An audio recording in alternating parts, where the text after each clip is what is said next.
Lucifer bye अबिहा नसर। ए जवानी तूने हमें रुला के रख दिया, हमारे बचपन से पूछ कितने लाडले थे हम। कहते हैं कि वक्त हर गम की दवा है, हर दर्द का इलाज है, हर जख्म का मरहम है। मैं बताऊं, वक्त किसी मर्ज की दवा नहीं है, ना ही किसी दर्द का इलाज है और ना ही किसी जख्म का मरहम। बस ये जो वक्त है, ये उस दर्द की शिद्दत को कम कर देता है जो हमने सहा होता है। अमाइज़ा, कहाँ हो यार? वो अभी डायरी लिख रही थी जब पीछे से उसके शौहर की आवाज़ आई। यही हूँ मैं, आप भी ना कभी कभी बच्चे बन जाते हैं। उसने गहरा सांस लेकर खुद को नॉर्मल किया और मोहब्बत पाश नज़रों से अपने महबूब शौहर को देखा, जो दुनिया के लिए बेशक एक गिरा हुआ फरिश्ता था, लेकिन उसके लिए उसके रब का दिया गया सबसे कीमती तोहफा था। बताएं, क्या काम था? अमाइज़ा ने फिर अपने सरताज को मुतवज्जे किया। कुछ नहीं, तुम्हारे वालिदैन तुमसे मिलने आए हैं। लूसीफर ने अपनी बात मुकम्मल करके अमाइज़ा का फक होता चेहरा देखा। 4 साल पहले की अजियत पूरी जज़ाइयत से जहन में रोशन हुई और आंखें पानी से भर गईं। वो धड़कते दिल के साथ अपनी शौहर की मुरीद में ड्राइंग रूम में आई। उसकी माँ लपक कर उसके पास आई।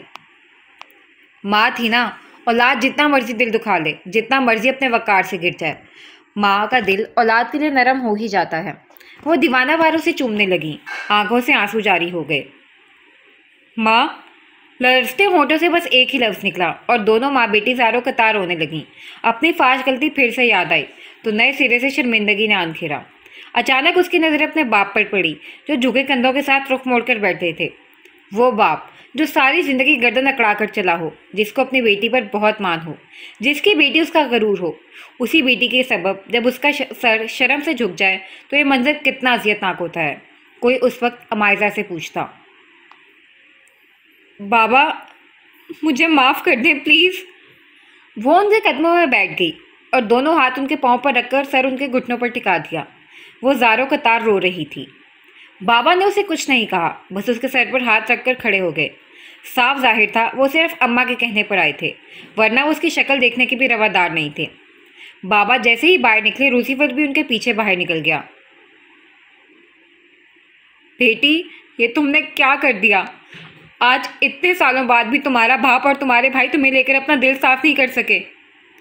साइमा जुल्फ़िकार ने रंजीदा लहजे में कहा, आवाज़ में आंसुओं की आमेज़िश शामिल थी। अम्मा, मैं नादान थी, नहीं थी मुझे सही गलत की समझ। जब बचपन में ही माँ बाप रोक टोक ना करें तो औलाद हाथ से निकल जाती है। यही कुछ मेरे साथ भी हुआ।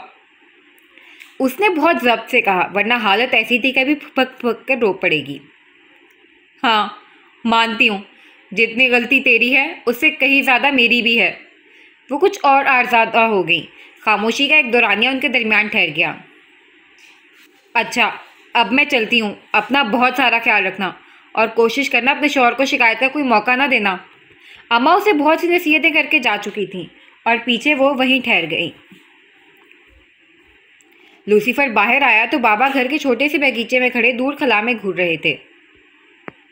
आप ठीक हैं अंकल? लूसीफर ने उनके शाने पर हाथ रख के उन्हें मुतवज्जे किया। उसने गौर किया तो उनकी आंखों में आंसू चमकते हुए नजर आए। वो तासिफ से उन्हें देखकर रह गया, जानता था क्या गुजर रही होगी उनके दिल पर। बेटा, मेरी बेटी बहुत नादान है। बाप हूँ उसका, चाहकर भी उसी की फिक्र करना नहीं छोड़ सकता। तुमसे बस इतनी सी गुजारिश है कि कभी उसका साथ ना छोड़ना।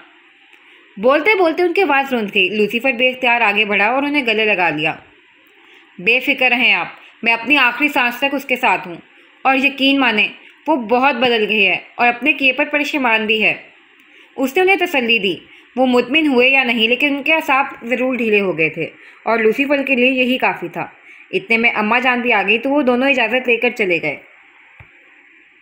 अमाइज़ा जुल्फ़िकार हैदर साहब की इकलौती और लाडली बेटी। मिसेस जुल्फ़िकार के यहाँ ऊपर तले 3 बेटों की पैदाइश के बाद अमाइज़ा इस दुनिया में आई। इसकी पैदाइश पर सब बहुत बहुत खुश थे। एक वजह यह भी थी कि जुल्फ़िकार साहब की कोई बहन नहीं थी, जबकि उन्हें बहन बेटियां बहुत पसंद थीं। जुल्फ़िकार साहब एक अपर मिडिल क्लास घराने से ताल्लुक़ रखते थे। आजिज़ और कफ़ायतशार इंसान थे। बेशक वो लोग इतने अमीर ना थे कि जो चीज़ पसंद आए बगैर प्राइस टैग देके ख़रीद लें, लेकिन इतने अमीर ज़रूर थे कि हर चीज़ बआसानी ख़रीद सकें। अमाइज़ा की ज़िंदगी आम बच्चों की तरह गुजरी। अच्छे स्कूल में दाखिल हुई, घर का माहौल भी अच्छा था। हलचल तो उसकी ज़िंदगी में तब हुई जब हुमायूं खलील उसकी ज़िंदगी में आया और ये हलचल जिंदगियों को तबाह करने का मौजब बनी। कागज़ की कश्ती थी, मट्टी का किनारा था, खेलने की मस्ती थी, दिल ये आवारा था। कहाँ आ गई समझदारी की दलदल में, वो नादान बचपन ही कितना प्यारा था। माजी। अमाइज़ा, बेटा उठ जाओ, देर हो जाएगी। वो अपने बिस्तर पर महवेज तराहत थी जब अम्मा की चिंघाड़ती हुई आवाज़ कानों में पड़ी। या अल्लाह, मैं क्या करूँ इस लड़की का, मजाल है जो कोई चीज़ अपनी जगह पर मौजूद हो। 95% पाकिस्तानी माओं की तरह वो उसका कमरा समेटते हुए उसे सलावातें सुना रही थी, जिसका अमाइज़ा पर कोई असर नहीं हुआ और उसने कंबल सर तक तान लिया। अमाइज़ा, तुम उठ रही हो या मैं शायान को बुलाऊं? अम्मा ने अमाइज़ा के सबसे बड़े भाई का नाम लिया, जिनसे वो थोड़ा बहुत डरती थी, लेकिन जवाब निदारत। आखिरी हरबे के तौर पर अम्मा ने उसके सर से कंबल उतार के फेंका और पानी से भरा जग उसके मुंह पर उंडेल दिया। बचाओ बचाओ, सैलाब आ गया, सैलाब आ गया। अमाइज़ा हड़बड़ाकर उठ बैठी। सामने अम्मा उसे कड़े तेवरों से घूर रही थी। अम्मा, आप भी ना, अभी सोने दें मुझे। वो फिर लेटने लगी जब अम्मा की चप्पल ने उसके कमर को सलामी दी। अल्लाह अल्लाह, बेख्तियार उसके मुंह से निकला। यार माँ जी, अगर हम मुसलमान 7 जन्मों पर यकीन रखते हैं तो मैं कहती आप पिछले जन्म में हिटलर की जानशीन रही हैं। अमाइज़ा की फराटे भरती जुबान फिर शुरू हो गई थी। अमाइज़ा पुत्र, आज तुम्हारी यूनिवर्सिटी का पहला दिन है, अगर तुम्हें याद हो तो। अम्मा ने दांत पीसते हुए घड़ी की तरफ इशारा किया जो सुबह के 7:30 बजा रही थी और 8 बजे अमाइज़ा की यूनी लगनी थी। अल्लाह अल्लाह, अम्मा आपने मुझे पहले क्यों नहीं उठाया? आप भी ना बहुत बातें करती हैं। अपने माथे पर अपना दायां हाथ मारते हुए वो भागकर बाथरूम में बंद हुई। पीछे अम्मा नफ़ी में सर हिलाती रह गईं। अमाइज़ा तैयार होकर बावर्ची खाने में आ गई। गोरी रंगत और मुनासिब नकूश, मुतनासिब सरापा। अगर कोई चीज़ इसको पुरकशिश बनाती थी तो वो थी उसकी काली, मोटी और गहरी आंखें। उन पर घनी पलकें उनको मज़ीद कातिल बनाती थीं। उसका लिबास हमेशा बहुत बावकार हुआ करता था। अमाइज़ा को सर पर दुपट्टा लेने की आदत नहीं थी। वो हमेशा दुपट्टा सामने की तरफ फैला कर लेती थी। नाश्ते की मेज़ पर उसके तीनों भाई और बाबा जान बैठे थे। अम्मा जान उनको नाश्ता पेश कर रही थी। गुड मॉर्निंग, उसने चहकते हुए कहा। अमाइज़ा, काशान भाई, जो कि उसके मंजिले भाई थे, उन्होंने तंबीहा करते हुए पुकारा। ओप्स, अस्सलामुअलैकुम। इस बार सबकी तरफ से पुरजोश जवाब आया। अमाइज़ा अरमगान भाई के साथ वाली कुर्सी पर खींच कर बैठ गई। वो उसके सबसे छोटे भाई थे, उसके क्राइम पार्टनर। अमाइज़ा की तरह हर वक्त हंसते बोलते मुस्कुराने वाले, लेकिन ज़रूरत पड़ने पर उसके दादा अबू भी बन जाया करते थे। गुड़िया, कितनी बार समझाया है, जब भी किसी से मिलते हैं हमेशा सलाम लेते हैं। ये काशान भाई थे। फितरतन गुस्से के तेज थे, लेकिन दिल के बहुत अच्छे थे। सॉरी भाई, आइंदा ख्याल रखूंगी, अमाइज़ा ने उनकी तरफ देखते हुए कहा। और ये बात आप बचपन से कितनी बार कह चुकी हो? अरमगान भाई ने मुस्कुराहट दबाते हुए कहा। वो उसकी टांग खींचने के लिए हमा वक्त तैयार रहते थे। अमाइज़ा ने बेख्तियार आंखें मींची। वो हमेशा ही सलाम करना भूल जाया करती थी। चलो छोड़ो इन बातों को और मेरी बेटी को आराम से नाश्ता करने दो, आपके बाबा जान ने उन्हें टोका। सब खामोशी से नाश्ता करने लगे। नाश्ते से फारिग होकर वो उठ खड़ी हुई। अच्छा, अब मैं चलती हूँ, वो उजलत से कहकर जाने लगी। अमाइज़ा बेटा, आपका दुपट्टा कहाँ है? ये शायान भाई थे जो कब से खामोश बैठे थे। उनसे रहा ना गया तो पूछ बैठे। अमाइज़ा ने हैरत से पहले उनको देखा और फिर अपने दुपट्टे को। वो तो उसने अच्छी तरह लिया था, तो फिर भाई क्यों पूछ रहे थे? शायान भाई अपनी जगह से खड़े हुए और उसके पास आए। अम्मा को सेफ्टी पिन लाने का इशारा किया और ख़ुद उसके सामने खड़े हुए। बेटा, ये जो दुपट्टा होता है ना, ये इज़्ज़त का वो लिबास है जो मुस्लिम और गैर मुस्लिम औरतों में फ़र्क की बुनियाद है। अल्लाह ताला सूरतुल अहज़ाब में फरमाता है। तर्जुमा। ए नबी सल्लल्लाहु अलैहि वसल्लम, अपनी बीवियों से और अपनी साहबजादियों से और मुसलमानों की औरतों से कह दो कि वो अपने ऊपर अपनी चादरें लटका लिया करें। इससे वो बहुत जल्द शनाख्त हो जाया करेंगी, फिर ना सताई जाएंगी और अल्लाह बख्शने वाला मेहरबान है। इसलिए कुछ भी हो जाए, इसके बगैर घर से बाहर ना निकलना। शायान भाई ने नरमी और तहम्मुल से उसे समझाया। इतने में अम्मा सेफ्टी पिन भी ले आईं। उन्होंने खुद उसका दुपट्टा सर पर टिकाकर सेफ्टी पिन की मदद से उसके कंधों पर जमाया। इसके बाद उसके माथे पर बोसा दिया। उस बोसे में एक मान था, एक तहफ़्फ़ुज़। उसके बाद दोनों सबको खुदा हाफिज़ कहकर निकल गए। शायान जुल्फ़िकार एक छोटी सी मल्टीनेशनल कंपनी का CEO था। 6 फुट कद, गोरी रंगत, स्याह आंखें और कसरती जिस्म। वो अपने फिटनेस के मामले में बहुत हसास था। घड़ी की सुइयां दोपहर का 1 बजा रही थी। वो अपने लैपटॉप पर काम करने में मगन था जब फ़ोन की घंटी बजी। उसने मसरूफ़ अंदाज में फ़ोन उठाकर कान से लगाया। शायान जुल्फ़िकार स्पीकिंग। खालिस्तान कारोबारी अंदाज था उसका। सर, कोई आपसे मिलने आए हैं। नाम नहीं बता रहे हैं, बस आपसे मिलने की ज़िद कर रहे हैं। दूसरी तरफ से उसके सेक्रेटरी असफर की झुंझुलाई हुई आवाज़ सुनाई थी। अंदर भेजो उन्हें। शायान ने कुछ छोड़ते हुए जवाब दिया। इतने में कोई आंधी तूफान बना बगैर दरवाज़ा खटखटाए अंदर आया। शायान पहले तो चौंक गया, फिर समझा कुछ भी था, लेकिन उसने इस शख्स को अपने सामने देखने की तवक्को नहीं की थी। तुम क्यों आए हो यहाँ? शायान का नरूठा अंदाज बच्चों जैसा था। मुकाबिल के चेहरे पर बेख्तियार मुस्कुराहट दौड़ गई। अपने यार से मिलने आया हूँ। मुकाबिल का अंदाज बड़ा शहाना था। वो शायान के सामने पड़ी कुर्सी पर टांग रखकर बैठ गया। यहाँ तुम्हारा कोई यार नहीं है। शायान का अंदाज हनूस खफकी लिए हुए था। क्या मुझे तुमसे माफ़ी मांगनी चाहिए? मुकाबिल का अंदाज अफसरदा था। शायान के दिल को कुछ हुआ। वो अपनी जगह से उठा तो मुकाबिल भी उठ खड़ा हुआ। शायान ने उसको अपने सीने में भींच लिया। वो शख्स कोई और नहीं, शायान का जिगरी यार था। वो शहरयार ख़याम था जिसने ज़िंदगी में बहुत कुछ बर्दाश्त किया था। वो शख्स सब्र इस्तकामत की एक जिंदा मिसाल था। वैसे माफ़ी तुम्हें इस सूरत मिलेगी अगर तुम वादा करो कि मेरे साथ मेरे घर में रहोगे। शायान का अंदाज हतमी था। यार मैं कैसे? वो अमायसा की वजह से झिझक का शिकार था। कुछ भी था, लेकिन वो औरत ज़ात थी और शहरयार उसके लिए नामहरम था। वरना शायान के घर से बेहतर और कोई पनाहगाह थी क्या इसके लिए? सोच लो, कहीं ऐसा ना हो कि एक बार फिर अपने दोस्त को खो दो। शायान उसे किसी किस्म की राय देने के हक में नहीं था। अच्छा ठीक है, मैं किसी को क्या कह सकता हूँ भला? शहरयार ने गहरा सांस लेकर हार मानी। शायान बेख्तियार मुस्कुरा दिया। सच, मैं तो ये पूछना ही भूल गया कि तुम्हारा यहाँ किस सिलसिले में आना हुआ। बल आखिर सबसे ज़रूरी सवाल शायान को याद आ ही गया था। दोनों अपने अपनी नशिस्त पर विराजमान हो चुके थे। कुछ नहीं यार, बस बिजनेस यहाँ शिफ्ट करने का सोच रहा हूँ। इसके बाद वो दोनों अपनी बातों में मगन हो गए। आज BZU में अमायजा का पहला दिन था। उसका MSc मैथमेटिक्स में एडमिशन हुआ था। वो कुछ देर गेट के पास खड़ी रही जब अपनी दोस्त अलीना दूर से आती हुई दिखाई दी। अलीना MSc स्टैट्स की तालिबा थी। दोनों एक साथ यूनी के अंदर दाखिल हुई। जगह जगह साइन बोर्ड्स की मदद से उनके लिए रास्ता ढूंढना मुश्किल ना था, लेकिन थोड़ी दूर जाके उनके रास्ते जुदा हो गए क्योंकि मैथ्स और स्टैट्स डिपार्टमेंट दोनों मुख्तलिफ सिमत में थे। अमायजा अपने ध्यान में चल रही थी जब कुछ लड़कों ने उसका रास्ता रोक लिया। अमायजा उनको देखकर घबरा गई। वो शक्ल से ही बदमाश लगते थे। मादाम, कहाँ जा रही हैं? हम छोड़ देते हैं आपको। उन 3 लड़कों में से जो इनका सरगना था, उसने आगे बढ़कर कहा। अमायजा की आंखों में बेख्तियार मोटे मोटे आंसू आ गए। आसपास भी कोई तालिब इल्म मौजूद ना था। अरे ये तो रोने लगी। बाकी 2 ने एक दूसरे के हाथ पर ताली मारकर कहका लगाया। क्या हो रहा है ये? अचानक पीछे से भारी मर्दाना आवाज़ आई। अमायजा डर के मारे बेहोश होने को थी। बस सीनियर को देखकर उन लड़कों की घुग्गी बन गई और वो गधे के सर से सींग की तरह वहाँ से गायब हुए। अमायजा ने पीछे मुड़कर अपने मोहसिन को देखा। उसकी आंखें हज़ारे तशक्कुर से भर गईं।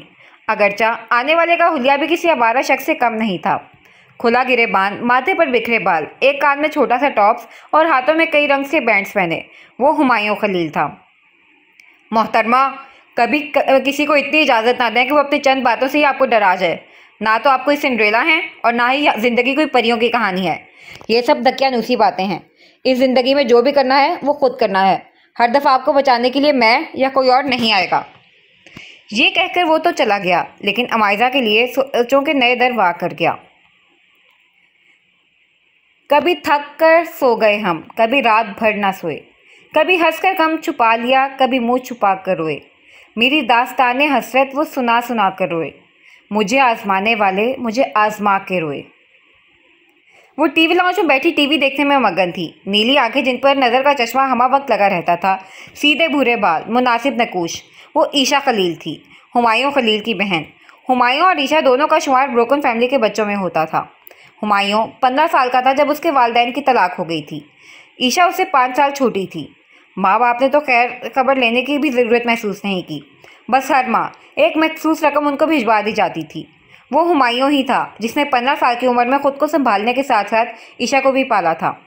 ईशा बहुत मगन अंदाज में टीवी देख रही थी जब किसी ने उसकी आंखों पर हाथ रखा। भाई, लाशऊरी तौर पर उसकी जुबान से निकला। मुकाबिल ने उसकी आंखों से हाथ हटा दिए। ईशा उठ खड़ी हुई और उसके सीने से आ लगी। हाँ, वो हुमायूं ही था, उसका जान से अजीज भाई। भाई, आप आज यूं ही गए थे मेरा दाखिला करवाने, फिर क्या बना? ईशा ने तजस्सुस से पूछा, जबकि छन से एक चेहरा हुमायूं की निगाहों के सामने आ ठहरा। उसने फौरन सर झटक दिया। जी गुड़िया, आपका दाखिला ही करवा के आ रहा हूँ, एमएससी स्टैट्स में। हुमायूं ने उसके चेहरे को बगौर देखा, जिसकी आंखों में सितारों की सी चमक थी। भाई, आप इस दुनिया के सबसे अच्छे भाई हो। ईशा का बस ना चलता तो वो अपने भाई की शान में ज़मीन और आसमान के कलाबे मिला देती, जबकि इसकी इस बात पर हुमायूं के चेहरे पर एक साया सा आकर गुजरा, लेकिन उसने बहुत जल्द खुद पर काबू पा लिया। खाना खाया मेरी गुड़िया ने? उसने जैसे मौसू बदलना चाहा। नहीं भाई, आप फ्रेश हो जाए, मैं खाना लगाती हूँ, फिर दोनों बहन भाई मिलकर खाएंगे। ये कहकर वो चली गई, जबकि हुमायूं वहीं बैठा रह गया। हाल ना गवाओ नाव के नीमे कश, दिल रेजा रेजा गवा दिया। जो बचे हैं संग समेट लो, तने दाग दाग लुटा दिया। मेरे चारे घर को नवीद हो, सफ़े दुश्मना को खबर करो। वो जो कर्ज रखते थे जहाँ पर, वो हिसाब आज चुका दिया। आज इतवार था और अमायरा लूसीफर के साथ ग्रॉसरी खरीदने आई थी। अम्मी बाबा के जाने के बाद वो बहुत मुश्किल से संभली थी। यह एहसास ही सुहाने रूह था कि उसके जान से अजीज़ बाबा और भाई उसे अभी तक माफ़ नहीं कर सके थे। माइस, मेरी जान, क्या बात है, उदास हो अब भी? लूसीफर ने उसे बहुत मोहब्बत से पूछा। वो लोग ग्रॉसरी कर चुके थे, आप कुछ खाने पीने के घर से होटल आए। लूसीफर की बात पर अमायरा की आंखें नम हुई। नहीं तो, मैं तो बिल्कुल ठीक हूँ, अमायरा ने मुस्कुराकर जवाब दिया। जानती थी उसका महबूब शौहर उसकी छोटी सी तकलीफ पर परेशान हो उठता है। मेरी जान, हर चीज़ का एक मुकर्रर वक्त होता है। कातिबे तकदीर ने जो काम जिस वक्त पर होना तय पाया है, वो उस वक्त पर होकर रहेगा। सब्र करो, इंशाल्लाह बहुत जल्द आजमाइश के बादल छट जाएंगे। उम्मीद का रोशन सूरज वाज़ेह होगा। उस रब के फैसलों के आगे हम इंसान मजबूरों बेबस हैं। लूसीफर ने उसके हाथ पर हाथ रख के उसे समझाते हुए कहा, जिससे अमायरा को थोड़ा हौसला मिला। इतने में बेरा खाना लगाकर जा चुका था। आपसे एक बात पूछूं? अमायरा ने गोया इजाज़त चाही। आपको इजाज़त की ज़रूरत है क्या? लूसीफर ने दोनों आबरू ऊपर उठाए और मुस्कुराकर पूछा। उसकी आंखों में हल्की सी चमक थी, दिल के अंदर उतरती हुई चमक। अमायरा धीरे से मुस्कुराई। आपने इस दुनिया की कड़वी हकीकत अपनी आंखों से देखी है, फिर भी आप तल्ख नहीं हुए, क्यों? लूसीफर अमायरा की बातों पर मुस्कुरा दिया, जिस तरह कोई बड़ा बच्चा किसी बच्चे की बात पर मुस्कुराता है। तल्ख होने से क्या होगा माइस? क्या मेरा बचपन वापस आ जाएगा? मेरे वालिदैन लौट आएंगे? या जो मुश्किलात मैंने बर्दाश्त की हैं उनका अजाला हो जाएगा? लूसीफर ने नरमी से पूछा। लेकिन अमायरा ने कुछ कहना चाहा तो लूसीफर ने उसकी बात काट दी। हर इंसान के अंदर एक लूसीफर छुपा होता है। अभी उस इंसान पर इंतजार करता है कि वो इस लूसीफर को बाहर आने से कैसे रोकता है। 2 पल की ज़िंदगी है, अपने इखलाक से लोगों को अपना बनाने में सर्फ कर दो। क्या पता आपकी यही अदा अल्लाह ताला को पसंद आ जाए और बरोज़े मैशर आप उसके दरबार में सुरखरू हो जाओ। अमायरा बहुत गौर से उसकी बातें सुन रही थी और उसे अपने शौहर पर फ़ख्र था। न जाने उसने कौन सी ऐसी नेकी की थी जिसके अवज़ अल्लाह ने उसे लूसीफर अता किया था। थोड़ी देर बाद वो बिल अदा करके उठे, जब अमायरा की नज़र एक नौजवान जोड़े पर पड़ी। मर्द की गोद में एक बच्चा था, जबकि औरत, जो गालबन उसकी बीवी थी, इस बच्चे को जूस पिला रही थी। अपने चेहरे पर नज़रों की तपिश महसूस करके उस मर्द ने सामने देखा और फ़ौरन रुख बदल लिया। अमायरा वहीं सुन खड़ी रह गई। वो मर्द कोई और नहीं, उसका बड़ा भाई शायान जुल्फ़िकार था। अमायरा घर आई तो उसकी हालत गैर हो रही थी। उसका भाई उससे इतना नाराज़ था कि उसको देखते ही रुख मोड़ लिया। अगर कोई इस वक्त अमायरा जुल्फ़िकार से पूछता कि दिल चीर देने वाला मंजर कैसा होता है, तो वो कहती, किसी अपने की आंखों में अपने गुनाहों के सबब आंसू देखने का मंजर दिल चीर देने वाला होता है। हाँ, रेस्टोरेंट में उसने शायान जुल्फ़िकार की आंखों में आंसू देखे थे। वो बगैर इधर उधर देखे सीधा अपने कमरे में बंद हो गई। लूसीफर ने भी उसे जाने दिया, क्योंकि फ़िलहाल उसको तन्हाई की अशद ज़रूरत थी। अमायरा अपने कमरे में आकर बाथरूम में बंद हो गई। थोड़ी देर बाद बाहर आई तो उसका गीला मुंह और गीले बाजू इस बात की गवाही दे रहे थे कि वो वज़ू करके आई है। थोड़ी देर बाद वो अल्लाह के हजूर हाजिर थी। इसके आंसू जो शिद्दत ज़ब्त से लाल थीं, अब उनसे आंसू बह रहे थे, और वो रब तो आंसुओं की ज़ुबान भी जानता है। उसके लिए दिलों को पढ़ना कौन सा मुश्किल है। सजदे की हालत में अमायरा का वजूद हिचकोले ले रहा था। ए अल्लाह, ए रोज़ो जज़ा ओ सज़ा के मालिक, ए ज़िंदगी और मौत के पैदा करने वाले, मैं तेरी एक नाचीज़ सी बंदी हूँ। बहुत गुनाहगार हूँ मैं, मुझे मालूम है, लेकिन तू तो रहमान और रहीम है। तेरी रहमत तो तेरे गज़ब पर भारी है।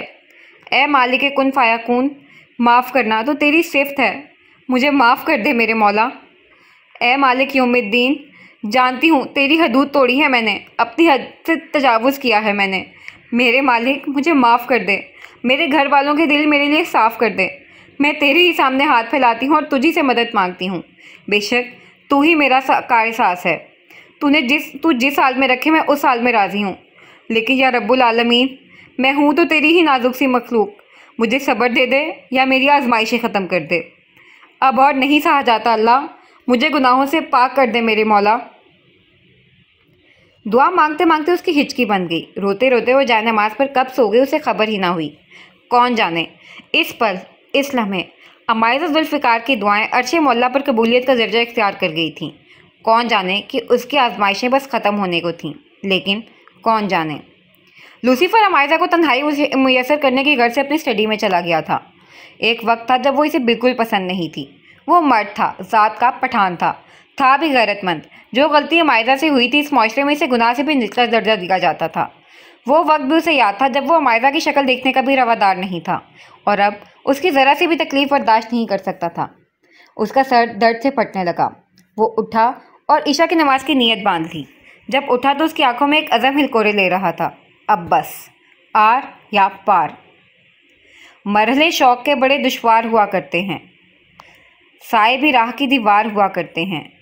वो जो सच बोलते रहने की कसम खाते हैं, वो अदालत में गुनाहगार हुआ करते हैं। सिर्फ हाथों को ना देखो, कभी आंखें भी पढ़ो, कुछ सवाली बड़े खुददार हुआ करते हैं। आज बहुत दिनों बाद लूसीफर ने यहाँ अपने कदम रखे थे। कितना कुछ बदल गया था यहाँ। बहुत सी यादें उस पर हमलावर हुई, लेकिन वो अपने जज्बात पर काबू पाने में ताक था। आज वो यहाँ अमाइज़ा के लिए आया था, उसको आना ही था। CEO शायान जुल्फ़िकार से कहो लूसीफर उनसे मिलना चाहता है। रिसेप्शन पर पहुंचकर उसने सेक्रेटरी से कहा। सेक्रेटरी असवर ने उसे अजीब नज़रों से देखा, फिर शायान को पैगाम पहुंचा दिया। कुछ लम्हे बाद उसको अंदर जाने की इजाज़त मिल गई। अस्सलामुअलैकुम। ऑफिस में जाकर उसने सलाम किया। वहाँ शायान के अलावा काशान और अरमगान भी मौजूद थे। वालेकुम अस्सलाम, उन्होंने बैक वक्त जवाब दिया और लूसीफर को बैठने का इशारा किया। कुछ लम्हात खामोशी के नज़र हो गए। मैं आज यहाँ आप लोगों का मुहसिन नहीं, एक सवाली बनकर आया हूँ। उम्मीद है आप लोग मुझे मायूस नहीं करेंगे। उसकी आंखों में नमी झलक रही थी, जबकि उसके इस तरह कहने पर तीनों भाई तड़प उठे। ये मजाजी मोहब्बत भी कितनी अजीब शय है, अच्छे खासे इंसान को झुका कर रख देती है। मोहब्बत करनी ही है तो उस पाक ज़ात से करो जो इंसान को अपने अलावा किसी के सामने झुकने नहीं देती, जिससे मोहब्बत में ना रसाई तो नहीं झीलनी पड़ती, जो इंसान को किसी की नज़रों में गिरने तो नहीं देता।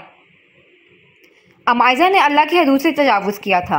अपने साथ साथ अपने से जुड़े मर्दों के लिए भी वो रुसवाई का ऐसा गड़ा खोदा था कि उन्हें एक दूसरे से नज़रें मिलाने में भी शर्म महसूस होती थी। अगरचा अमाइज़ा और लूसीफर एक दूसरे के महरम थे, लेकिन कोई भी मजाजी मोहब्बत अल्लाह की मोहब्बत से बड़ी नहीं होनी चाहिए। कहो लूसीफर, क्या कहना चाहते हो? काशान ने भाई ने बोलते हुए इसकी पीठ पर थपकी दी, गोया उसका हौसला बढ़ाया था। आप लोग अमाइज़ा को माफ़ कर दें, उसकी हालत बहुत ख़राब है। रातों को उठ उठ कर रोती है। वो हर वक्त आप लोगों को याद करती है। अगर ऐसे ही चलता रहा तो वो वक्त दूर नहीं जब वो बेमौत मर जाएगी। आखिर में लूसीफर की आवाज़ रुंध गई। अमाइज़ा की हर तकलीफ़ का वो गवाह था। अब उसकी बर्दाश्त ख़त्म हो गई थी। आज वो अपनी इज़्ज़त नफ्स को रोंद कर उस औरत के लिए माफ़ी मांग रहा था जो उसकी बीवी थी। अगर उस उन भाइयों के सामने हाथ भी जोड़ने पड़ते तो वो अपनी बीवी की खातिर आज वो ये भी कर गुजरता। हम उसे माफ़ कर चुके हैं लूसीफर, शायान भाई ने एक हाथ से अपनी आंखें साफ करते हुए कहा। लूसीफर ने हैरत से उनको देखा, जैसे उनकी बात पर यकीन करना चाह रहा हो। हाँ लूसीफर, हम उसे माफ़ कर चुके हैं। उसकी गलती बड़ी थी, लेकिन जाने अनजाने में ज़्यादती तो हम भी कर गए। कुछ भी था, लेकिन वो हमारी बहन थी, हमारी इज्जत थी। हमें अपने घर के दरवाजे उस पर बंद नहीं करने चाहिए थे। अरमगान भाई का गुलूगीर लहजे में बोले। लूसीफर ने बेख्तियार सर उठाकर आसमान की तरफ देखा, जैसे उस पाक परवरदिगार का शुक्र अदा करना चाह रहा हो। उसने आज तक कभी आप लोगों को गलत नहीं समझा। गलत तो हमेशा वो खुद को कहती है और सही कहती है। 4 साल हो गए हैं शादी को, आज तक वो माँ नहीं बन सकी। वो कहती है, लूसीफर, ये मेरे गुनाहों की सज़ा है जो मैं आज तक माँ नहीं बन सकी। अपने इतने मोहब्बत करने वाले बाबा और भाइयों का मान तोड़ा है मैंने, उसी की सज़ा दी है अल्लाह ने मुझे। इतना कहकर वो खामोश हो गया। जब उन भाइयों से रहा ना गया तो बोल उठे, हमें उसके पास ले जाओ लूसीफर। और इस वक्त इस लम्हे लूसीफर का दिल अपने रब के हजूर सरवजूद हो गया था। आजमाइश तो वो सिर्फ अपने महबूब बंदों को देता है, ये देखने के लिए उनका ईमान कितना मजबूत है। लेकिन वो तब भी आपको अकेला नहीं छोड़ता, क्योंकि वो जानता है कि उसका बंदा बहुत कमज़ोर है और उसे हर मामले में अपने रब की मदद और रहनुमाई की ज़रूरत है। ऐसे में वो अपने किसी बंदे को वसीला बना देता है अपने चुने हुए बंदे के लिए, जिस तरह लूसीफर को वसीला बनाया गया था अमाइज़ा जुल्फ़िकार के लिए। मैं किसी की दस्ते तलब में हूँ, किसी की हरफ़े दुआ में हूँ। मैं नसीब हूँ किसी और का, मुझे मांगता कोई और है। माजी। अमाइज़ा घर आई तो हर तरफ सन्नाटा छाया हुआ था। बाबा जान सो रहे थे और अम्मा जान बावर्ची खाने में थीं। तीनों भाई इस वक्त काम पर गए हुए थे। उसने शुक्र किया कि इस वक्त कोई सामने मौजूद नहीं था, क्योंकि इस वक्त वो किसी से बात करने की हालत में नहीं थी। आज का दिन अजीब था, बेहद अजीब। क्या होता अगर वो शख्स वक्त पर वहाँ ना आता? क्या होता अगर अमाइज़ा जुल्फ़िकार यूनिवर्सिटी के पहले दिन ही अपना सब कुछ लुटवा आती? क्या होता? इस क्या होता कि आगे वो सोचना भी नहीं चाहती थी। कमरे में आते ही वो ढेर हो गई। एक आंसू उसकी आंख से निकलकर बालों में जज्ब हुआ। ए अल्लाह, ए इज़्ज़तों के मालिक, हमेशा मेरी इज़्ज़त की हिफाजत करना। मैं तेरी कमज़ोर सी बंदी हूँ, मुझे कभी तन्हा ना छोड़ना। उसे आदत थी तन्हाई में अपने रब से हम कलाम होने की। अल्लाह से बातें करते करते कब उसकी आंख लग गई उसे खबर ही ना हुई। रात को शायान घर आया तो वो अकेला नहीं था, उसके साथ उसका बेहतरीन दोस्त शहरयार ख़याम भी था। अस्सलाम वालेकुम, उन दोनों ने यक ज़ुबान कहा। लाउंज में इस वक्त अमाइज़ा के अलावा सब मौजूद थे। वालेकुम अस्सलाम, सब ने बैक वक्त जवाब दिया। शहरी भाई आप? ये अरमगान था जिसकी शहरयार से बहुत बनती थी। उसे सब प्यार से ही शहरी ही बुलाते थे। वो उठकर सबसे पहले उसके पास आया और उसके सीने से लग गया। फिर बारी बारी सब उससे मिले, जबकि अरमगान साहब की बातें शुरू हो चुकी थीं। अरमगान, बच्चे को सुकून से बैठ तो जाने दो, आते ही उसके साथ चिपक गए हो, उसको ताज़ा दम हो लेने दो। ये अम्मा जान थी, जिन्हें 29 साल शहरयार ख़याम बच्चा लग रहा था। अम्मा जान, हमारी गुड़िया नज़र नहीं आ रही आज? शायान भाई अमाइज़ा की गैर मौजूदगी महसूस करके पूछ बैठे। अच्छा हुआ पुरकशिश चुड़ैल यहाँ नहीं है। शहरयार ये बस दिल में ही सोच सका। पता नहीं बेटा, यूनी से आती ही वो कमरे में बंद हो गई। मैंने खाने का पूछा तो भूख नहीं है कहकर मना कर दिया। अम्मा जान ने तफसील से बताया। उनके सबके चेहरों पर परेशानियां यहाँ थी, माँ सिवाय शहरयार के। उसे हमेशा ही उस लड़की से अजीब सी चिढ़ थी। शायद वो लड़की ही अजीब थी, बेहद अजीब। काशान, तुम शायरी को गेस्ट रूम में ले जाओ, मैं ज़रा गुड़िया को देख लूँ। शायान ने कहते हुए अमाइज़ा के कमरे का रुख किया और शहरयार बस उसकी अपनी बहन के लिए मोहब्बत देखता रह गया। फिर सर झटक कर गेस्ट रूम की तरफ बढ़ गया। शायान ने अमाइज़ा के कमरे का दरवाज़ा आहिस्ता से खटखटाया, लेकिन जवाब निदारत। वो आहिस्ता से दरवाज़ा धकेल कर अंदर आया। पूरे कमरे में घुप अंधेरा था। उसने लाइट जलाई तो अमाइज़ा को बिस्तर पर बेसुध पाया। अमाइज़ा, गुड़िया, क्या हुआ चंदा? शायान ने उसके करीब जाकर उसको हिलाते हुए पूछा तो अमाइज़ा ने मुंदी मुंदी सी आंखें खोली। मैं ठीक हूँ भाई। अमाइज़ा ने एक और फिर आंखें मूंद गई। शायान ने उसके माथे पर हाथ लगाया जो कि गर्म था। न जाने वो कितनी देर से बुखार में फक रही थी। शायान के दिल को कुछ हुआ। ऐसा ही तो होता है बहन भाई का रिश्ता। एक दूसरे से जितना मर्जी लड़ झगड़ लें, एक दूसरे की मामूली सी तकलीफ पर तड़प उठते हैं। शायद खून की कशिश इसे ही कहते हैं। अरमगान, डॉक्टर को फ़ोन करो फ़ौरन। अरमगान, जो कि शायान के पीछे ही कमरे में दाखिल हुआ था, उसे शायान ने मुखातिब करके कहा। वो बगैर कुछ कहे फ़ोन करने बाहर चला गया। इतने में अम्मा जान और बाबा जान भी उसके कमरे में आ गए। शायान, क्या हुआ अमाइज़ा को? बाबा जान ने पूछा। वो भी मुतफक्किर नज़र आते थे। पता नहीं बाबा जान, इसे बुखार हो रहा है। अम्मा जान, आप अमाइज़ा के लिए कुछ हल्का फुल्का खाने के लिए बना दें। उसने पहली बात बाबा जान से बोलकर दूसरी बात अम्मा जान से कही थी। इतने में डॉक्टर मरियम भी आ गई। उसका ज़रूरी मुआयना करके और दवाएं देकर चली गईं। रात का दूसरा पहर था। हर तरफ हू का आलम था। जब एक सुनसान रास्ते पर एक शोला चलता हुआ नजर आया। दूर से देखने पर वो कोई साया मालूम होता था। वो मोहतात अंदाज में इर्द गिर्द देख कर चल रहा था। यकायक वो बरगद के एक बोसीदा दरख्त के नीचे आकर रुका। कुछ देर बाद वहाँ एक और ह्योला आकर रुका। AHK RPAS। मुकाबिल ने कोड वर्ड्स में कुछ जानना चाहा। A92HKR। मुकाबिल ने भी कोड वर्ड्स में जवाब दिया। सही कोड वर्ड्स मिलने पर मुकाबिल ने उस नकाबपोश को एक थैला दिया। ये थी एक गद्दार वतन और एक दुश्मन मुल्क जासूस की पहली मुलाकात। न जाने लोग चंद सिक्कों के एवज अपना ज़मीर का सौदा क्यों कर लेते हैं। शायद वो भूल जाते हैं कि अल्लाह की लाठी बेआवाज़ है। वो पहले तो जालिमों को ढील देता है, लेकिन जब उनकी रस्सी खींचने पर आता है तो सल्तनों के तख्त भी उलटते हैं, फिरौन करके नील भी होते हैं और आदो समूद भी हलाको बर्बाद हो जाते हैं। लेकिन कोई तो समझे। इतने में वहाँ अजीब सा शोर उठा। भारी कदमों की आवाज़ हर सू फैल गई। वो दोनों ह्योले एकदम चौकन्ना हुए। हर तरफ गोलियां चलने लगीं। एक गोली उस गद्दारे वतन के माथे के बीचों बीच जा लगी। एक गद्दार, आपका कितना ही अजीज़ क्यों ना हो, उसकी सज़ा सिर्फ मौत है। जो शख्स अपने वतन का वफादार ना हो सका, वो और किसी का क्या खाक वफादार होगा। मेजर डेमोनियो, वो राका जासूस भाग निकला है। कैप्टन तैमूर अली ने मेजर डेमोनियो को डरते डरते आगाह किया, जो कि ISI का सबसे खतरनाक जासूस तस्वुर किया जाता था। उसके स्टाइल से हर कोई पनाह मांगता था। अच्छे से देखो, वो यही कहीं होना चाहिए। वो ज़्यादा दूर नहीं गया होगा, क्योंकि गोली उसे भी लगी है। मेजर डेमोनियो ने अपने स्टाइल पर काबू पाते हुए कहा। उसके बाद उन लोगों ने वहाँ का चप्पा चप्पा छान मारा, लेकिन कोई सुराग हाथ नहीं आया। न जाने उसे ज़मीन खा गई थी या आसमान निकल गया, लेकिन ये तो तय था कि वो बच निकलने में कामयाब हो गया था। यह मेजर डेमोनियो की पहली हार थी, वरना वो हमेशा कामयाब ठहरा था। लेकिन हर चीज़ ज़िंदगी में पहली बार कभी ना कभी होती है। डेमोनियो स्पेनिश में शैतान को कहते हैं। वो दोस्तों के लिए डेमोनियो था और दुश्मनों के लिए लूसीफर। लेकिन उसके असल से सिर्फ एक शख्स वाकिफ था, जो उसका हमराज था। लेकिन कौन जाने, कोई और भी उस राज का राजदार बनने वाला था। लेकिन कौन जाने। रात 3 बजे का वक्त था जब वो चुपके से घर में दाखिल हुआ। उसे बावर्ची खाने में से खटपट की आवाज़ सुनाई दी। अपने फितरी तजस्सुस के हाथों मजबूर होकर उसने बावर्ची खाने का रुख किया। कौन है वहाँ? उसने दबे कदमों बावर्ची खाने में आते हुए कहा। अमायरा, जो अपने ध्यान में फ्रिज में सर्दिए खड़ी थी, उछलकर सीधी हुई। मेरा तराई निकाल दिया, अमायरा अपने ध्यान में बोली, मगर जब सामने खड़े शख्स पर नज़र पड़ी तो उसे पहचानने से कासिर थी। चोर चोर चोर!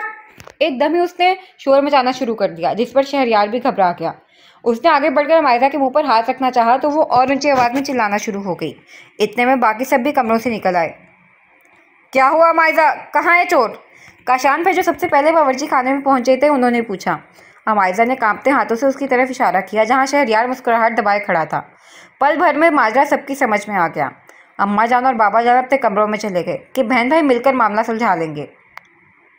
अरमगान कंपनी के काम के सिलसिले में शहर से बाहर था, लिहाजा वो मौजूद नहीं था, जबकि शायान भाई बहुत मुश्किल से अपना कहकर रोके खड़े थे। जब्त के बायस उनका चेहरा सुर्ख हो गया था। हैरत है गुड़िया, वो चोर होकर भी अभी तक यहीं खड़ा है। काशान भाई ने मीठा सा तंज किया, जबकि अमायरा ने हैरत से सबको देखा। मतलब वो अब भी नहीं समझी थी। अमायरा बेटा, ये मेरा दोस्त है शहरयार क़याम, ये अब से यहीं हमारे साथ रहेगा। शायान भाई ने शहरयार के खानों के गिर्द हाथ फैलाकर कहा। मोहतरमा, मैं शहरयार क़याम, एक छोटी सी मल्टीनेशनल कंपनी का CEO। जब यहाँ आया था तब आप महवे इस्तराहत थी, इसलिए मुलाकात नहीं हो सकी। शहरयार कवर्निश बजा लाया, जबकि इसकी इतनी खालिस उर्दू पर सब मुस्कुरा दिए और अमायरा का चेहरा कफ़त से सुर्ख हो गया। चलो भाई, अब सब चलकर सो जाओ, शायान भाई ने सबको जाने का कहा और काशान भाई के साथ बावर्ची खाने से निकल गए। बागड़ बिल्ला! शहरयार को देखकर वो मुँह ही मुँह में बड़बड़ाई और बावर्ची खाने से निकलती चली गई, जबकि अपने लिए बागड़ बिल्ले का खिताब सुनकर शहरयार ने बेसाख्ता अपने मुंह को छुआ। एंड दख्तर दीवानता! उफ, ये पागल लड़की! वो बस ये सोच ही नहीं सका और अपने कमरे की तरफ बढ़ गया। आज का दिन बहुत थका देने वाला था। सितारों से चमक लेकर, गुलाबों से महक लेकर, हवाओं से कसक लेकर, फिजाओं से धनक लेकर, ये धड़कन बैठे बैठे ही किसी को क्यों बुलाती है। सकी ये भेद है जग में हुई सोचे बिना, अक्सर अक्सर बे इरादा ही मोहब्बत हो ही जाती है। अमायरा को यूं ही जाते आज महीना हो गया था। दिन यूं ही बेकैफ गुजर रहे थे। पढ़ाई की मसरूफियत और घर में भाई के दोस्त की मौजूदगी अब वो कमरे से कम ही बाहर निकलती थी। आज वो यूं ही आई तो वही बदमाश लड़के के रास्ते में खड़े थे। उनको देखकर अमायरा की टांगें कांपने लगीं। मोहतरमा, कभी किसी को इतनी इजाज़त ना दें कि वो अपनी चंद बातों से ही आपको डरा जाए। ना ही आप तो कोई सिंड्रेला हैं और ना ही ज़िंदगी कोई परियों की कहानी है। किसी की संजीदा सी आवाज़ उसके कानों से टकराई। वो हिम्मत करके आगे बढ़ी। अजीब बात थी कि आज किसी ने उसका रास्ता नहीं रोका। उसे हैरत हुई। इत्तेफाकन आज उसकी बस छूट गई थी। वो घर जाने के लिए पैदल निकल गई। रास्ते में उसे महसूस किया कोई उसका ताक़ुब कर रहा है। वो डर गई थी। एक नज़र पीछे मुड़कर देखा तो वो हुमायूं था। अमाइज़ा का रंग सफ़ेद पड़ गया। या अल्लाह, क्या मैंने इसको गलत समझा था? क्या वो भी दूसरों की तरह असमतों का सौदागर है? या अल्लाह, प्लीज़ मेरी मदद फरमा। वो दिल ही दिल में अल्लाह से मुखातिब हुई। मज़ीद 10 मिनट बाद वो अपने घर के दरवाजे के बाहर पहुंच गई थी। अमाइज़ा ने देखा हुमायूं काफ़ी फासले पर खड़ा उसे देख रहा है। वो सर झटक कर अंदर की जानिब बढ़ गई। लोग हर मोड़ पर रुक रुक कर संभलते क्यों हैं? इतना डरते हैं तो फिर घर से निकलते क्यों हैं? मैं ना जुगनू हूँ, दिया हूँ, ना कोई तारा। रोशनी वाले मेरे नाम से जलते क्यों हैं? नींद से मेरा ताल्लुक़ ही नहीं बरसों से। ख्वाब आ आकर मेरी चहत पर ठहलते क्यों हैं? मोड़ होता है जवानी का संभलने के लिए, और सब लोग यहीं आकर फिसलते क्यों हैं? ये सिलसिला लगातार 2 महीनों तक चलता रहा। हुमायूं का यूनी से लेकर घर तक अमाइज़ा के पीछे चलते रहना, हमेशा नामहसूस अंदाज में उसके आसपास रहना। फिर अचानक एक दिन हुमायूं का गायब हो जाना अमाइज़ा को बेचैन कर गया। पता नहीं क्यों, लेकिन उसे आदत सी हो गई थी हुमायूं को आसपास देखने की। खैर, थी तो वो भी इंसान ही। लगातार पानी पड़ने से तो पत्थर में भी शगाफ पड़ जाता है, फिर उसके दिल में कैसे न पड़ता। अगर उसे मालूम होता कि उसका मौम होना उसे किस अजियत में मुब्तला कर देगा, तो वो अपने दिल पर ताला लगाकर चाबी बहरुल काहिल में फेंक आती। अमाइज़ा भी हुमायूं के बारे में सोच ही रही थी कि उसकी दोस्त अलीना उससे मिलने के लिए कमरे में ही आ गई। अस्सलामुअलैकुम, कैसी हो लड़की? तुम तो मुझे भूल ही गई। हस्बे आदत सलाम का जवाब दिए बगैर वो अपनी हाँकता शुरू हो गई थी। वालेकुम अस्सलाम, मैं ठीक हूँ अल्हम्दुलिल्लाह, और मैं तुम्हें बिल्कुल नहीं भूली, बस पढ़ाई में मसरूफ़ हो गई थी। अमाइज़ा ने भी उसी के अंदाज में जवाब दिया, जबकि आखिरी बात पर कोई अंदर से बोला, क्या वाकई? लेकिन उसने सर झटक दिया। अच्छा अच्छा, बस बेवफा औरत, मुझे पता है कि तुम कितनी मसरूफ़ थी पढ़ाई में। अलीना का अंदाज हनूस कज़नी लिए हुए था। अच्छा मलका आलिया, ये नाचीज़ बंदी आपसे माफ़ी चाहती है, अब खुश? अमाइज़ा ने इल्तिजाइया लहजे में कहा, जबकि इस अंदाज पर अलीना का कहका गूंजा। अच्छा छोड़ो इन बातों को, मैं तुमसे एक मसले पर बात करने आई हूँ। वो अचानक संजीदा हो गई। कुछ देर वाली शौक़ी अब मफकूद थी। हाँ बोलो, मैं सुन रही हूँ। अमाइज़ा ने फितरी तजस्सुस के तहत कहा। यार, मेरी क्लास में एक लड़का है, उसने मुझे प्रपोज़ किया है, लेकिन मैंने उसको मना कर दिया है। अब मुझे उसके रद्द-ए-अमल से डर लग रहा है। अलीना ने अपना मसला बताया। तो तुमने मना क्यों कर दिया जब वो शख्स तुमसे मोहब्बत का दावेदार है तो? अमाइज़ा ने हैरत से पूछा। क्योंकि मेरे लिए मोहब्बत से ज़्यादा इज़्ज़त अहम है। जो शख्स मेरी इज़्ज़त ही नहीं करता, मैं कैसे मान लूँ मुझसे मोहब्बत करता होगा? वैसे भी वो मोहब्बत भी कोई मोहब्बत है जिसमें इज़्ज़त, एतबार और वफा ही ना हो। अलीना की बातें बहुत गहरी थीं, जो कम अज़ कम अमाइज़ा जैसी लाव वाली लड़की की समझ से बालातर थीं। तुम्हें कैसे पता वो शख्स तुम्हारी इज़्ज़त नहीं करता? अमाइज़ा की तरफ से एक और सवाल दागा गया, और क्या ही बेतुका सवाल था वो, जो उससे मशवरा लेने आई थी, अब उसे समझाने बैठी। मुमकिन नहीं है मुझसे तर्ज़े मुनाफ़क़त, दुनिया तेरे मिजाज का बंदा नहीं हूँ मैं। मेरे अब्बू ने मुझे एक बात कही थी कि बेटा, कभी कोई ऐसा काम ना करना जिससे आपके बाप और भाई का सर शर्म से झुके। ये बात मेरे दिलो दिमाग में नक्श हो गई थी। तब से एक दुआ मेरी ढेर सारी दुआओं में शामिल हो गई थी कि ए अल्लाह, मुझे कभी ना महरम की मोहब्बत में मुब्तला ना करना। दूसरी बात, मेरा मानना यह है कि जिस शख्स को अल्लाह ने मेरी किस्मत में लिखा है, वो उसको खुद ही मेरे माँ बाप तक पहुँचा देगा। फिर इन खुराफात में पढ़ने का मकसद। तीसरी और सबसे अहम बात, आजकल न जाने कितने ही कपल बनते हैं, लेकिन कितने आखिर तक साथ निभाते हैं। हर कोई मुखलिस नहीं होता, हर शख्स आपको इज़्ज़त नहीं बनाता।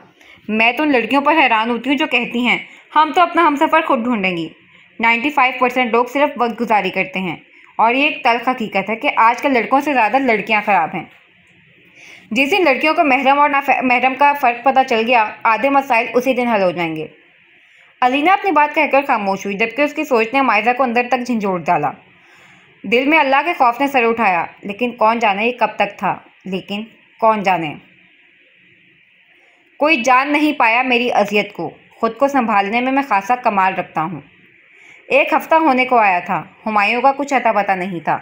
अमाइज़ा अजीब चिड़चिड़ी हुई थी। वो खुद अपनी कैफियत समझने से अनजान थी। घर वालों ने पढ़ाई का दबाव समझकर बात नज़रअंदाज कर दी, मगर एक शख्स ऐसा भी था जिसकी नज़र उसकी हर हरकत पर, और वो शख्स था मेजर डेमोनियो। न जाने उसने कहाँ अमायजा को देखा, लेकिन उसकी ज़ीरक नज़रों से अमायजा की हरकतें पोशीदा नहीं रह सकीं। लिहाजा डेमोनियो ने अपने जासूस अमायजा के पीछे लगा दिए, जो कि उसकी पल पल की खबर उसको देते थे। 21 अप्रैल 2023 का सूरज तलू हुआ। अमायजा अपने बिस्तर से कसलमंदी से उठी। आज उसका यूनी आने का कोई इरादा नहीं था, लेकिन असाइनमेंट जमा करवाने की आखिरी तारीख थी, लिहाजा उसको आना पड़ा। अभी वो डीन के ऑफिस में असाइनमेंट जमा करवा के निकली ही थी कि रास्ते में उसकी नज़र हुमायूं पर पड़ी। तबीयत एकदम ही खुशगवार हो गई। हुमायूं, जो अपने दोस्तों के साथ खड़ा था, उस पर नज़र पड़ती उन लोगों से माजरत करके उसकी तरफ आने लगा। अमायजा के दिल ने एक बीट मिस की। फ़ौरन अपनी नज़रों का जाविया मोड़ा, लेकिन तब तक वो उस तक पहुँच चुका था। अस्सलामुअलैकुम मोहतरमा। हुमायूं को वर्निश बजा लाया। हुलिया बहुत मुख्तलिफ था उसका। बाल कटे हुए, कान में बाली भी नहीं थी, हाथों में बैंड्स भी नहीं थे और गिरेबान भी बंद था। बिलाशुबा वो एक खुश शक्ल मर्द था और उसकी मुस्कुराहट, वल्लाह, अमायजा को अपना दिल डूबता हुआ महसूस हुआ। वालेकुम अस्सलाम, अमायजा ने खुद को संभालते हुए जवाब दिया। वैसे बड़ी कोई बेमुरव्वत बंदी हैं आप। बंदा एक माह से नज़र नहीं आया और आपने हाल अहवाल पूछने की भी जहमत नहीं की। ना चाहते हुए भी वो शिकवा कर गया। मुझे देर हो रही है, मैं चलती हूँ, अल्लाह हाफ़िज़। अमायजा हकलाते हुए वहाँ से निकल गई और हुमायूं हर बार की तरह उसके पीछे हो लिया। वो शख्स एक साहिर था और इसको इस बात का इदराक था। अमायजा ने खुद को एक अजीब मकसमे में पाया। वो शख्स जितना अच्छा मर्जी सही, लेकिन था तो ना महरम ही ना। इंसान खता का पुतला है, न चाहते हुए भी खता कर जाता है, लेकिन जो गुनाह करता है वो इंसान है, जो गुनाह करके पछताता है वो वली है, और जो गुनाह करके इतराता है वो शैतान है। आज अमायरा का सारा दिन बहुत खुशगवार गुजरा। तबीयत पर छाया चिड़चिड़ापन बिल्कुल गायब हो गया। घर वाले खुश थे कि चलो वो अपने मामूल पर वापस आ गई। रात को ईशा की नमाज़ पढ़कर वो सोने के लिए लेटी थी कि उसका फ़ोन बजने लगा। नंबर खैर शनासा था इसलिए उसने फ़ोन नहीं उठाया, लेकिन मुकाबिल भी कोई ढीठ किस्म का शख्स था। उसके बाद दूसरी और फिर तीसरी बार फ़ोन बजने पर उसने कॉल उठा ली। हेलो, लठमार अंदाज में अमायजा ने कहा। ज़हे नसीब, दूसरी तरफ भारी गंभीर आवाज़ में कहा गया। अमायजा का दिल यकबारगी से धड़का। कि कौन? दिल की रफ्तार तेज़ थी। खादिम को हुमायूं खलील कहते हैं। अब ये मत पूछिएगा कि मुझे आपका नंबर कहाँ से मिला, ये मुश्किल काम नहीं है आजकल। मुकाबिल की आवाज़ में एक सरशारी थी, जैसे अपनी ही बात से महसूस हुआ हो। आपको कोई काम था मुझसे? अमायजा की तेवरी चढ़ी। नहीं। आपके मुकाबिल संजीदा हुआ। फिर फ़ोन करने की वजह? अमायजा को इसका यूं बिला वजह फ़ोन करना एक आंख नहीं भाया। वैसे ही बस आपसे बात करना चाह रहा था। शायद उसको भी अपनी गलती का एहसास हो गया था। हुमायूं साहब, मैं आपको बहुत मुहज़्ज़िब शख्स समझती थी, जिसे औरत की इज्जत का ख्याल रखना आता था, लेकिन मैं गलत थी। बहुत शुक्रिया मेरी गलतफहमी को दूर करने के लिए। आइंदा फ़ोन करने से इज्तनाब कीजिएगा। अल्लाह हाफ़िज़। ये कहकर उसने खटाक से फ़ोन बंद कर दिया और अपना सर पकड़ कर बैठ गई। कितनी गलत थी वो उसके बारे में, कितना अच्छा समझती थी वो उसे, और वो क्या निकला। उसे तो उसकी इज्जत का ही पास ना था, जो कभी भी किसी भी वक्त मुंह उठाकर उसको फ़ोन करने लग गया था। उसने अपना सर तकिए पर रख दिया। एक आंसू कनपट्टी पर बहकर बेमोल हुआ। मेरे नबी सल्लल्लाहु अलैहि वसल्लम ने फरमाया, और नमाज रोकती है बेहयाई और बुरे कामों से। वो नमाज़ पढ़कर फारिग हुई जब हुमायूं का फ़ोन आया। ये उसकी नमाज ही थी जिसने उसे आज उसे नामहरम से बात करने से रोका था। लेकिन सवाल ये था कि वो कब तक नमाज की पाबंद रहती, कब तक अपना ताल्लुक़ अपने अल्लाह से, इस पाक परवरदिगार से मजबूत रखती, क्योंकि एक वक्त में नमाज और बेहयाई में से कोई एक ही रह सकती है। क्या पाक और नापाक मुमासिल हो सकते हैं? दिन पर लगाकर उड़ गए थे। एक हफ्ता होने को आया था, लेकिन अमायजा को हुमायूं नज़र नहीं आया। उस रात के बाद दिल में फूटी मोहब्बत की कोंपल को उसने उखाड़ फेंका था। इस वक्त तो यूनी में मौजूद बरगद के दरख्त के नीचे बैठी थी। वो बहुत इनहमाक से काम कर रही थी जब हुमायूं उसके पास आया। अस्सलामुअलैकुम। हुमायूं ने बात का आगाज़ किया। अमायजा की तेवरी चढ़ गई। वो बग़ैर जवाब दिए अपनी चीज़ें समेटने लगी। मतलब साफ था, वो कोई बात नहीं करना चाहती। सुनो, मैं उस रात के लिए माजरत ख्वाह हूँ। मुझे इतनी रात को फ़ोन नहीं करना चाहिए था। उसके लहजे में शर्मिंदगी आया थी। हो गया आपका, अब मैं जाऊँ? अमायजा के तेवर हनूस बिगड़े हुए थे। पहले मेरी माजरत कबूल करें, फिर आप जा सकती हैं। हुमायूं भी अपने नाम का एक ही ढीठ पैदा हुआ था दुनिया में। कोई ज़बरदस्ती है? अमायजा ने आईब्रो अचकाई। नहीं, मोहब्बत है, बर्जिस्ता जवाब आया। अमायजा का दिल एक बारगी से ढलका, चेहरा गुलनार हो गया। वो मुझे क्लास के लिए देर हो रही है, अल्लाह हाफ़िज़। ये कहकर वो फ़ौरन वहाँ से उठ गई और तेज़ तेज़ कदमों से अपनी क्लास की तरफ बढ़ गई, जबकि पीछे हुमायूं उसकी रफ्तार देखकर मुस्कुराता रह गया। अब अमायज़ा और हुमायूं का मामूल बन गया था, वो दोनों एक दूसरे का ख्याल रखने लगे थे। आते जाते एक दूसरे का हाल अहवाल पूछ लेते। किसी दिन हुमायूं ना आता तो अमायज़ा को उसकी फ़िक्र लग जाती, और अगर किसी दिन अमायज़ा को यूँ नहीं आते देर हो जाती तो हुमायूं बेचैन हो जाता। उन दिनों वो बहुत खुश रहने लगी थी, वो भी आम दिनों जैसा एक दिन था। अमायज़ा भी क्लास लेकर बाहर ही निकली थी कि हुमायूं अपनी जानी बाता दिखाई दिया। अस्सलामुअलैकुम, हुमायूं ने बात का आगाज़ किया। वालेकुम सलाम, मध्यम आवाज़ में जवाब दिया। कैसी हो? एक बार फिर कोशिश की गई। अल्हम्दुलिल्लाह। अमायज़ा की नज़र हुमायूं के अलावा हर जगह पर थी, न जाने क्यों वो उसकी तरफ देख नहीं पाती थी, शायद उसकी जहरज़दा मुस्कुराहट की वजह से। क्या हम बैठ कर बात कर सकते हैं? हुमायूं ने गोया इजाज़त चाही। अमायज़ा बगैर कुछ बोले उसके साथ चलने लगी। वो लोग बरगद के दरख्त के नीचे मौजूद बेंच पर बैठ गए, जहां अमायज़ा अक्सर पढ़ा करती थी। कुछ लम्हे खामोशी की नज़र हो गए। आपको कोई बात करनी थी? अमायज़ा से मज़ीद सब्र न हुआ तो बोल पड़ी। अमायज़ा, तुम जानती हो मैं तुम्हें पसंद करता हूँ, मैं तुमसे निकाह का ख्वाहिशमंद हूँ। मेरे कुछ काम अटके हुए हैं जिनकी वजह से मैं मजबूर हूँ, और उन कामों के मुकम्मल होते ही मैं तुम्हारे घर एक रिश्ता भिजवाऊँगा। क्या तुम मेरा इंतज़ार करोगी? हुमायूं ने उम्मीद भरी नज़रों से उसकी तरफ देखा, और अमायज़ा उसको अपना आप हवाओं में उड़ता हुआ महसूस हुआ, लेकिन फिलवक्त अपने जज्बात पर काबू रखना ज़रूरी था। मैं इंतज़ार करूँगी, और ये कहकर वो चली गई। मर्द कभी भी मजबूर नहीं होता, और जो मजबूरी का रोना रोता है उससे ज़्यादा फ्रॉड कोई नहीं होता।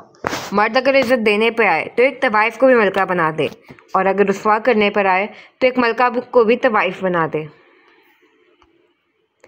मतलब की दुनिया है, फरेब का ज़माना है, दिलों में नफ़रत है, मुंह पर याराना है। रात 10 बजे का वक्त था। अमायज़ा वज़ू करके बैतुल खला से निकली थी। उसका इरादा नमाज़ पढ़ने का था कि अचानक उसका मोबाइल रिंग हुआ। उसके कदम बेख्तियारी में उसकी तरफ उठने लगे। उसने नंबर देखा तो हुमायूं का नाम जगमगा रहा था। उसके चेहरे पर गुलाल बिखरने लगा।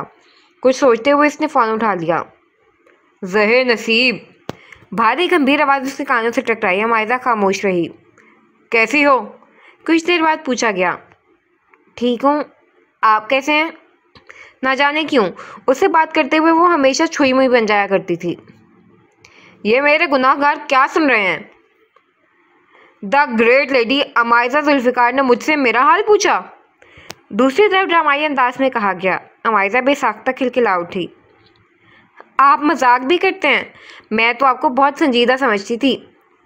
वो बेख्तियार कह उठी, और फिर बातों का सिलसिला चल निकला। वो जो नमाज़ पढ़ने के लिए उठी थी, अब एक लूसीफर ने उसको अल्लाह की याद से गाफिल कर दिया था। फजर और ईशा की नमाज मुनाफिकीन पर भारी है, सही बुखारी। अब देखना ये था कि अल्लाह की याद से गफलत इसको किस नहज पर ले जाती है। ये दुनिया फितनों का घर है, और इन फितनों में से एक बहुत बड़ा फितना नामहरम की मोहब्बत का है, जिनसे बचने का वाहिद हल अपने अल्लाह से अपना ताल्लुक़ मजबूत करना है। वो जो सब देखता है, सब जानता है, फिर भी सबको सुनता है। काश कोई समझ जाए, काश। आज इतवार था, और बहुत अरसे बाद वो सब घर वाले एक साथ बैठे थे, जिनमें शहरयार क़याम भी शामिल था, और मौजूद गुफ्तगू था शहरयार क़याम की शादी।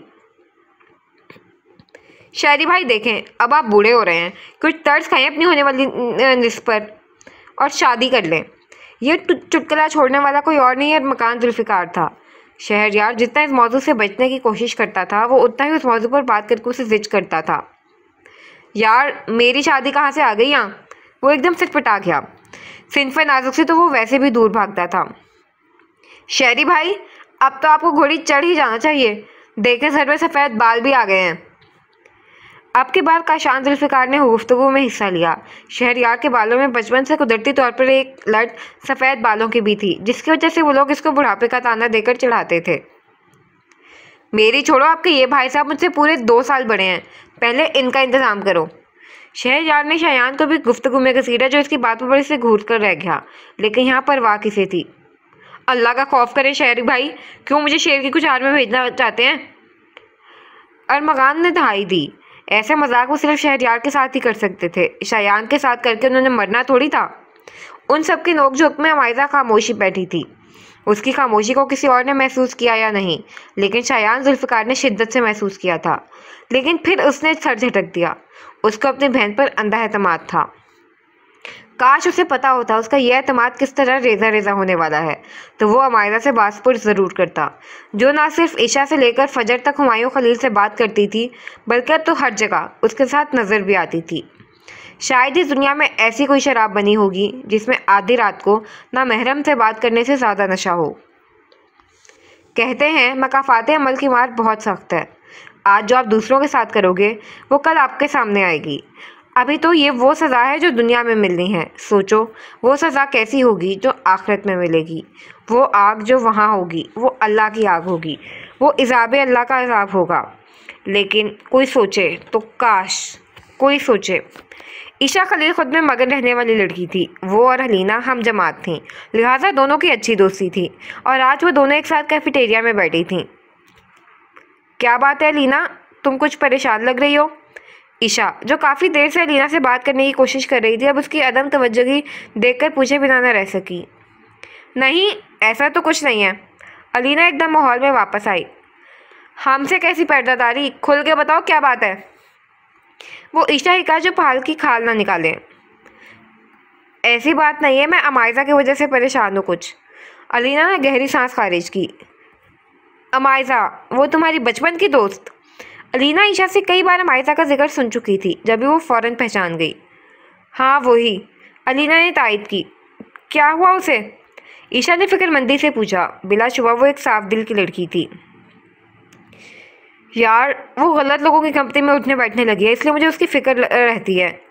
अलीना ने फिक्रमंदी से कहा। वो ये ना कह सकी कि मुझे तुम्हारा भाई सही आदमी नहीं लगता। फ़िक्र मत करो, अल्लाह है ना, वो सब बेहतर करेगा इंशाल्लाह। ईशा ने सदके दिल से कहा। वो भी अचानक फ़िक्रमंद हो गई थी। अलीना को इस पर टूट कर प्यार आया। Oh my god, Isha Khalil और सीरियस? ये मैं कोई ख्वाब तो नहीं देख रही? अलीना ने ड्रामाई अंदाज में कहा। बदतमीज़ औरत, शर्म करो। ईशा ने उसे घूर कर देखा। ये औरत किसे कहा? अलीना ने तेवरी चढ़ाई। औरत को। ईशा ने कंधे अचकाए और वहाँ से भाग गई। अलीना को जब बात समझ आई तो वो इसे मारने के लिए इसके पीछे दौड़ी, लेकिन तब तक वो बहुत दूर निकल चुकी थी। जब भी इंसान कोई गुनाह का काम करने लगता है तो पहले पहले से हिचकिचाहट महसूस होती है। इसके कदम डगमगाते हैं, ज़मीर उसे मुलामत करता है। लेकिन जब एक बार इंसान गुनाह का इर्तिकाब कर ले तो वो निडर हो जाता है। आहिस्ता आहिस्ता उसका दिल स्याह हो जाता है और अल्लाह का खौफ उसके दिल से निकल जाता है। अमायजा के साथ भी यही कुछ हुआ था। हुमायूं ने जब पहले पहले इसको होटल में खाना खाने की दावत दी तो वो हिचकिचाई, लेकिन अब गोया वो निडर हो गई थी, जैसे दिल में पकड़े जाने का कोई अंदेशा ही ना हो, जैसे अल्लाह देख ही ना रहा हो। अमायजा, कुछ नहीं होगा यार, कोई नहीं देखेगा, तुम खामखा हिचकिचा रही हो। जब अमायजा ने पहली बार अपना डर हुमायूं के सामने रखा तो उसने कहा था। वो कहना चाहती थी कोई देखे ना या ना देखे, अल्लाह तो हर वक्त देख रहा है, लेकिन उसके लबों पर कफल लग गया। शायद उसके दिल में भी चोट था, इसलिए शायद वो खुद भी हुमायूं के साथ जाना चाहती थी। और अब नौबत यहाँ तक पहुँच गई थी कि हुमायूं ने इसके लिए होटल का कमरा बुक करवा लिया था ताकि वो लोग कुछ देर तन्हा गुजार सकें। लेकिन वो भूल गए थे कि फरमाने नबी सल्लल्लाहु अलैहि वसल्लम है। तर्जुमा, जब दो नामहरम तन्हाई में साथ होते हैं तो उनके दरमियान तीसरा शैतान होता है, लेकिन अल्लाह को जिसको बचाना मकसूद है तो वो फिर उसे बचा ही लेता है। अभी वो दोनों खाना खाकर बैठे ही थे कि हर तरफ शोर मच गया। पुलिस ने होटल में रेड की थी, साथ में आर्मी और रेंजर्स भी मौजूद थे। खबर पक्की है कैप्टन तैमूर, HKC इसी होटल में मौजूद है? मेजर डोमिनियो ने अपने दस्ते रास्त से पूछा। यस सर, पक्की खबर है, कैप्टन तैमूर ने तायद की। फैल जाओ हर तरफ, मुझे HK जिंदा या मुर्दा किसी भी हालत में चाहिए, पकड़ो उसे।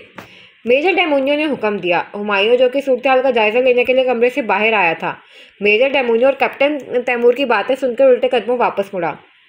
अमायजा, मेरी बात गौर से सुनो। आदमी हर तरफ फैल चुकी है। हमारे एक कमरे में इकट्ठे और तनहा मौजूदगी का ये लोग गलत मतलब ले सकते हैं।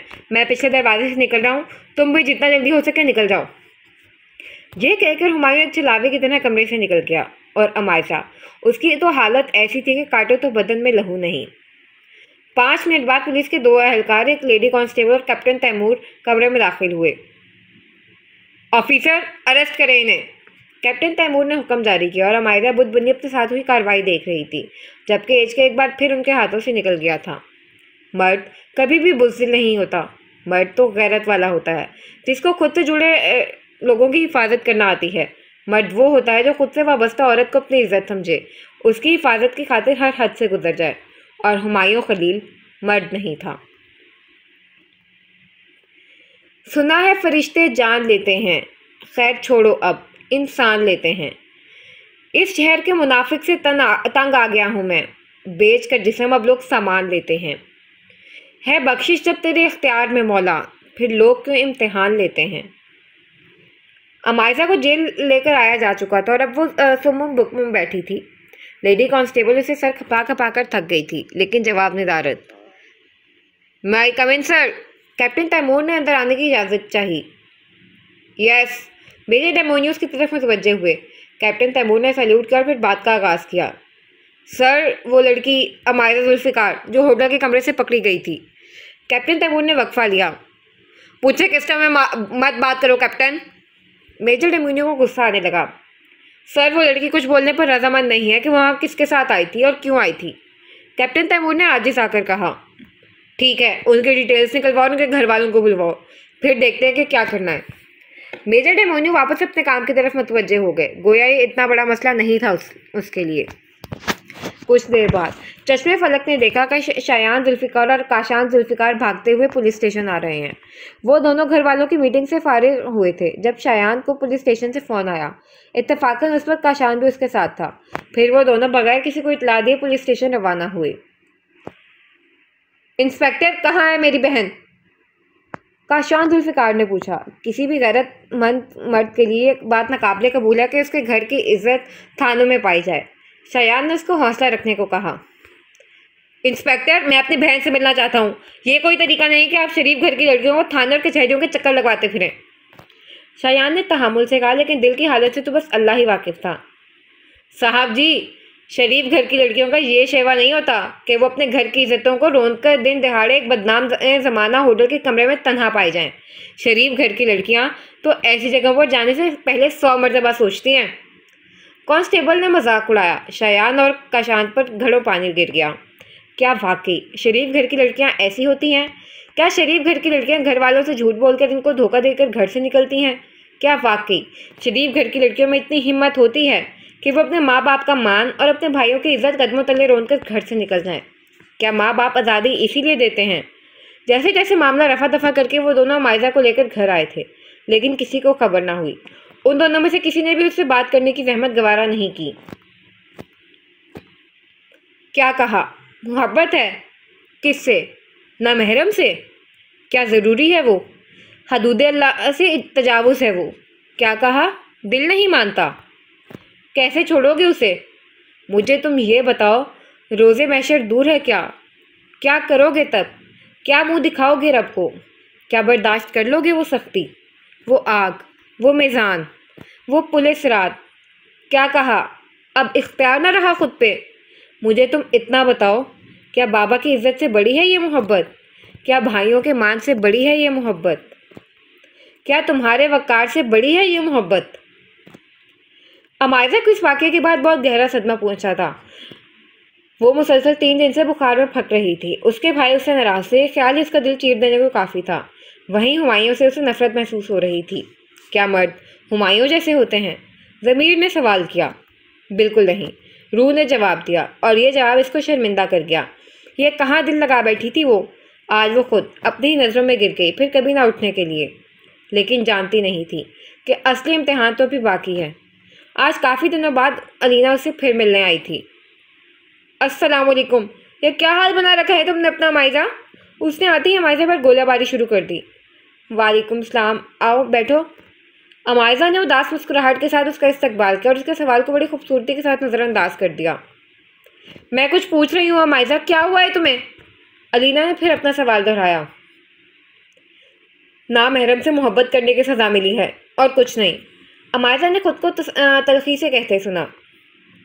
नामहरम कौन होता है अमायजा? अलीना ने फिर सवाल दागा। वो जो महरम ना हो, वो जो आप पर जायज़ हक ना रखता हो, वो जिसके लिए अल्लाह ताला ने हदूद मुकर्रर की हों, जिससे बात करना भी बहालते मजबूरी जायज़ हो, जिसके तरफ देखना भी गुनाह हो, और जो ये सब करता है वो अल्लाह की हदूद से तजावुज़ करता है। फिर अल्लाह वो जो वाहिदुल कहार है, उसका गज़ब उस शख्स के लिए कैसे जोश में ना आए। बोलते बोलते अमायज़ा की आवाज़ रुंध गई। पता है अलीना, ये मजाज क्या है, इसका मतलब क्या है? उसने वक्फा लिया और फिर बोलना शुरू किया। जिसे आपने हर हक दिया हो, और अगर यही मजाज ना महरम हो तो एक ऐसी अंधी खाई है जिसमें इंसान जांचते बूझते खुद को गिरा लेता है, फिर सिर्फ खसारे ही याद आते हैं। अमायज़ा भी दर्जी से अपने आंसू साफ करने लगी। अलीना को यकीन नहीं आया कि ये वही अमायज़ा है जो जिसको समझा समझा कर थक जाती थी, लेकिन फिर भी उसकी समझ में कुछ नहीं आता था। और अब वही अमायज़ा इतनी बड़ी बड़ी बातें करने लगी है। इंसान को बदलने के लिए सिर्फ कुछ लम्हे दरकार होते हैं, या कोई ऐसा वाक़या जो उसकी हस्ती हिला दे। जेल में गुजारे गए वो 3 घंटे अमायज़ा के लिए एक ऐसे ही वाक़या साबित हुए थे जिन्होंने उसकी हस्ती को हिलाकर रख दिया था, उसे उसकी ज़ात का गरूर छीन लिया था। मुझे खुशी है कि तुम वक्त रहते संभल गई, अब आइंदा कभी इस रास्ते पर कदम न बढ़ाना, अलीना ने उसे समझाते हुए कहा। अच्छा दोस्त भी अल्लाह की दी गई नेमतों में से एक अजीम नेमत है, लेकिन अगर अलीना को पता चल जाए कि मैं 3 घंटे जेल की सलाखों के पीछे गुजार कर आई हूँ, तो क्या तब भी वो मेरे साथ ऐसी ही रहेगी? शायद नहीं। हाँ, बिल्कुल नहीं। अमायज़ा ने बेख्तियार सोचा, फिर वो दोनों इधर उधर की बातें करने लगे। लेकिन दरवाजे पर मौजूद एक शख्स ने सारी गुफ्तगू सुनी थी। लेकिन कौन जाने कल का सूरज अपने साथ कौन सी तारीकियां लेकर तलू होने वाला था, लेकिन कौन जाने। रात 11 बजे का वक्त था। सब लोग अपने अपने कमरे में सोने जा चुके थे। ऐसे में काशान भाई ने अमायज़ा के कमरे का दरवाज़ा खटखटाया, लेकिन जवाब न दारिद। थोड़ी देर बाद वो खुद ही दरवाज़ा खोलकर कमरे में आए। अमायज़ा अपने बिस्तर पर सोगवार सी लेटी थी। काशान भाई को देखकर उठ बैठी। भाई आप? उसको यकीन नहीं आ रहा था कि काशान भाई खुद उसके कमरे में आए हैं। तुम उस दिन होटल के कमरे में क्या कर रही थी अमायज़ा, जबकि हमें तुम कहकर गई थी कि तुम अपने दोस्त के घर जा रही हो, और हो सकता है कि रात को तुम वहाँ ही रहो। काशान भाई के जबड़े भींचे हुए थे। भाई, अमायज़ा ने डरते डरते कहा। मुझे सिर्फ सच सुनना है अमायज़ा जुल्फ़िकार। काशान भाई के अंदाज में कोई गुंजाइश नहीं थी। भाई, मैं अपनी दोस्त के साथ वहाँ गई थी। हम सब फ्रेंड्स का गेट टुगेदर था वहाँ। मुझे नहीं पता है कि उस होटल में ड्रग्स का कारोबार होता है, और ये कि वो होटल फहाशी का अड्डा है। वो बेख्तियार रोने लगी। काशान भाई पर फिर भी कोई असर ना हुआ था। दोस्त का नाम? उनका अंदाज बेलचक था। वो हुमा। वो अटक अटक कर बोली। क्या तुम्हारी दोस्त अलीना भी इस सबसे वाकिफ़ थी? वो हाँ कहने लगी थी, फिर लेकिन ज़मीर ने मरामत की। और कितने झूठ बोलोगी तुम अमायज़ा जुल्फ़िकार? क्या ये खुदगर्जी की इंतहा नहीं है कि तुम अपनी सबसे मुखलिस दोस्त को इस सब में घसीटने जा रही हो? नहीं भाई, और बिल आखिर उसने सच कह दिया। काशान भाई के तने हुए खदोगाल ढीले हुए। ठीक है, कल से यूनिट जाना शुरू करो और अपनी फजूल दोस्तों से दूर रहो। ये कहकर वो चले गए। अमायज़ा की आंख से एक आंसू बह निकला। हाल मौत उसकी है जिसका ज़माना करे अफसोस। यूं तो आए हैं सभी इस दुनिया में मरने के लिए। लूसीफर उन तीनों भाइयों को लेकर घर में दाखिल हुआ। ये एक निस्बतन दरमियाना घर था, ना ज़्यादा बड़ा ना ज़्यादा छोटा। घर के अंदर दाखिल हो तो एक छोटा सा पोर्च नज़र आएगा, जिसमें एक गाड़ी बआसानी खड़ी हो सकती है। उसके साथ ही एक छोटा सा बागीचा था। सामने 4 सीढ़ियाँ लगी थी। सीढ़ियाँ चढ़कर ऊपर आओ तो एक वसी हॉलनुमा कमरा था, जिसमें एक सोफ़ा सेट पड़ा था और सामने दीवार पर LCD लगी थी। साथ एक ओपन किचन था और बाएं दीवार की तरफ 2 कमरे थे। कमरों के साथ सीढ़ियाँ बनी हुई थी जो कि दूसरे फ्लोर पर जाती थीं। वहाँ पर 3 कमरे थे। आप लोग बैठे, मैं बुलाता हूँ उसे, लूसीफर ने उन तीनों से कहा। अमायज़ा, कहाँ हो यार? देखो कौन आया है। उसने सीढ़ियों से कुछ दूर आकर आवाज़ दी। अमायज़ा, जो कि दूसरे फ्लोर पर थी, लूसीफर की आवाज़ सुनकर दौड़ती हुई आई, लेकिन पहली सीढ़ी पर ही उसका पाँव फिसला और वो नीचे गिर गई। अमायज़ा! उस पुकार में एक तड़प थी, एक दर्द था। यह पुकार उसके महबूब शौहर की पुकार थी। जबकि वो तीनों भाई से अचानक इफ्तितार पर बुखला उठे। पहले लूसीफर 4 कदमों का फासला तय करके उसके पास पहुंचा, फिर वो सभी उसके इर्द गिर्द जमा हो गए। अमायज़ा के सर से खून बह रहा था। वो बहुत मुश्किल से सांस ले रही थी। भाई, हो सके तो अपनी गुनाहगार बहन को माफ़ कर दीजिएगा। अल्फाज टूट टूट कर हलक से बरामद हुए। एक आंसू आंख से गिरकर उसकी कनपट्टी में जज्ब हुआ। वो आंसू खून का आंसू था। और इसके बाद अमायरा जुल्फ़िकार की आंखें बंद हो गईं। गाड़ी निकालो। और फिर सब अमायरा को लेकर अस्पताल रवाना हुए। मुकद्दर की जंजीरों में फंसे हम बेबस लोग उम्र गुजार देते हैं मौजज़ों के इंतज़ार में। माजी। आज अमायरा यूनी आई तो उसका चेहरा हर जज्बे से आरी था। ना हुमायूं से मिलने की जल्दी थी, ना ही उसे देखने का इश्तियाक। कुछ भी तो नहीं था वहाँ। हेलो। अभी वो क्लास में जा रही थी कि किसी ने पीछे से आकर कहा। अमायरा जानती थी कि वो कौन है, इसलिए बगैर जवाब दिए आगे बढ़ गई। नाराज़ हो? फिर कुछ पूछा गया जैसे 4 दिन पहले कुछ हुआ ही ना हो। मिस्टर हुमायूं खलील, मेरा आपसे ऐसा कोई रिश्ता नहीं है जिसके तहत मैं आपसे नाराज़ हूँ। आप ना तो मेरे बाप हैं, ना भाई और ना ही शौहर, इसलिए बेहतर होगा कि आप मुझसे रब्ता रखने से गुरेज करें। उसने दुरुस्तगी से कहा। हाँ, मैं तुम्हारा महरम नहीं हूँ, लेकिन बन तो सकता हूँ। हुमायूं ने लजाजत से कहा। लेकिन अब मैं नहीं चाहती कि आप जैसा बुज़दिल इंसान मेरा महरम बने। अपनी बात कहकर अमायरा तन फन करती वहाँ से चली गई और पीछे हुमायूं गुस्से से मुट्ठियाँ भींचता रह गया। 2 दिन बाद अमायरा यूनी आई तमाम लेक्चर्स लिए। अब वो घर जाने को थी। आज मौसम खासा खुशगवार था, लेकिन अमायरा को कुछ अच्छा नहीं लग रहा था। शायद उसका दिल मुर्दा हो चुका था, इसलिए एक क्लास के पास से गुजरते हुए उसने अपना नाम सुना और ठटक कर रुकी। यार, ये अमायरा जुल्फ़िकार वैसे तो बड़ी पारसा बनी फिरती थी, लेकिन निकली तो वो भी एक कमज़ोर किरदार की लड़की। एक लड़का खबासत से बोला। उस जैसी आवारा लड़कियों का किरदार भी कोई किरदार हुआ है भला? अरे, जो लड़की अपने माँ बाप की ना हो सके वो किसी और की क्या होगी? ये आवाज़ वो लाखों में पहचान सकती थी, क्योंकि ये आवाज़ हुमायूं खलील की थी। वैसे जिगर, तूने कमाल कर दिया। उस लड़की को फंसाना हमें सबसे मुश्किल लग रहा था, और तूने कितनी आसानी से अपने मोहब्बत के जाल में फंसा लिया। दूसरा लड़का बोला। हा हा हा, वो लड़की मेरे लिए अब तक का सबसे आसान हदफ थी। हुमायूं बोला। उन सबका छत फाड़ कहका गूंजा। जो लड़कियां अपने महरम रिश्तों को छोड़कर ना महरम में अपने मुखलिस और हमदर्दी तलाश करती हैं, वो अक्सर मुंह के बल गिरती हैं। उसने कहीं पढ़ा था कि ना महरम चाहे नमाजी हो, परहेजगार हो, या फिर कोई जवारी हो शराबी, वो कब्र का बिच्छू है या जहन्नुम का अंगारा, वो इससे ज़्यादा कुछ नहीं। और आज अमायरा जुल्फ़िकार को ये बात समझ आ गई थी। मज़ीद सुनने की हिम्मत उसमें नहीं थी। वो लड़खड़ाते कदमों के साथ लेडीज़ वॉशरूम पहुंची। सच शुक्र के वहाँ कोई और लड़की नहीं थी। उसने नल खोला और पानी के छींटे अपने चेहरे पर मारने लगी। आंसू तवातर से उसकी आंखों से बह रहे थे। क्या थी वो? एक कठपुतली? क्यों दी उसने एक नामहरम को इतनी इजाज़त कि वो लूसीफर बना उसके किरदार की धज्जियाँ उड़ा गया? हाँ, असल लूसीफर हुमायूं खलील ही था, क्योंकि उसी ने तो राह से भटकाया था अमायरा को।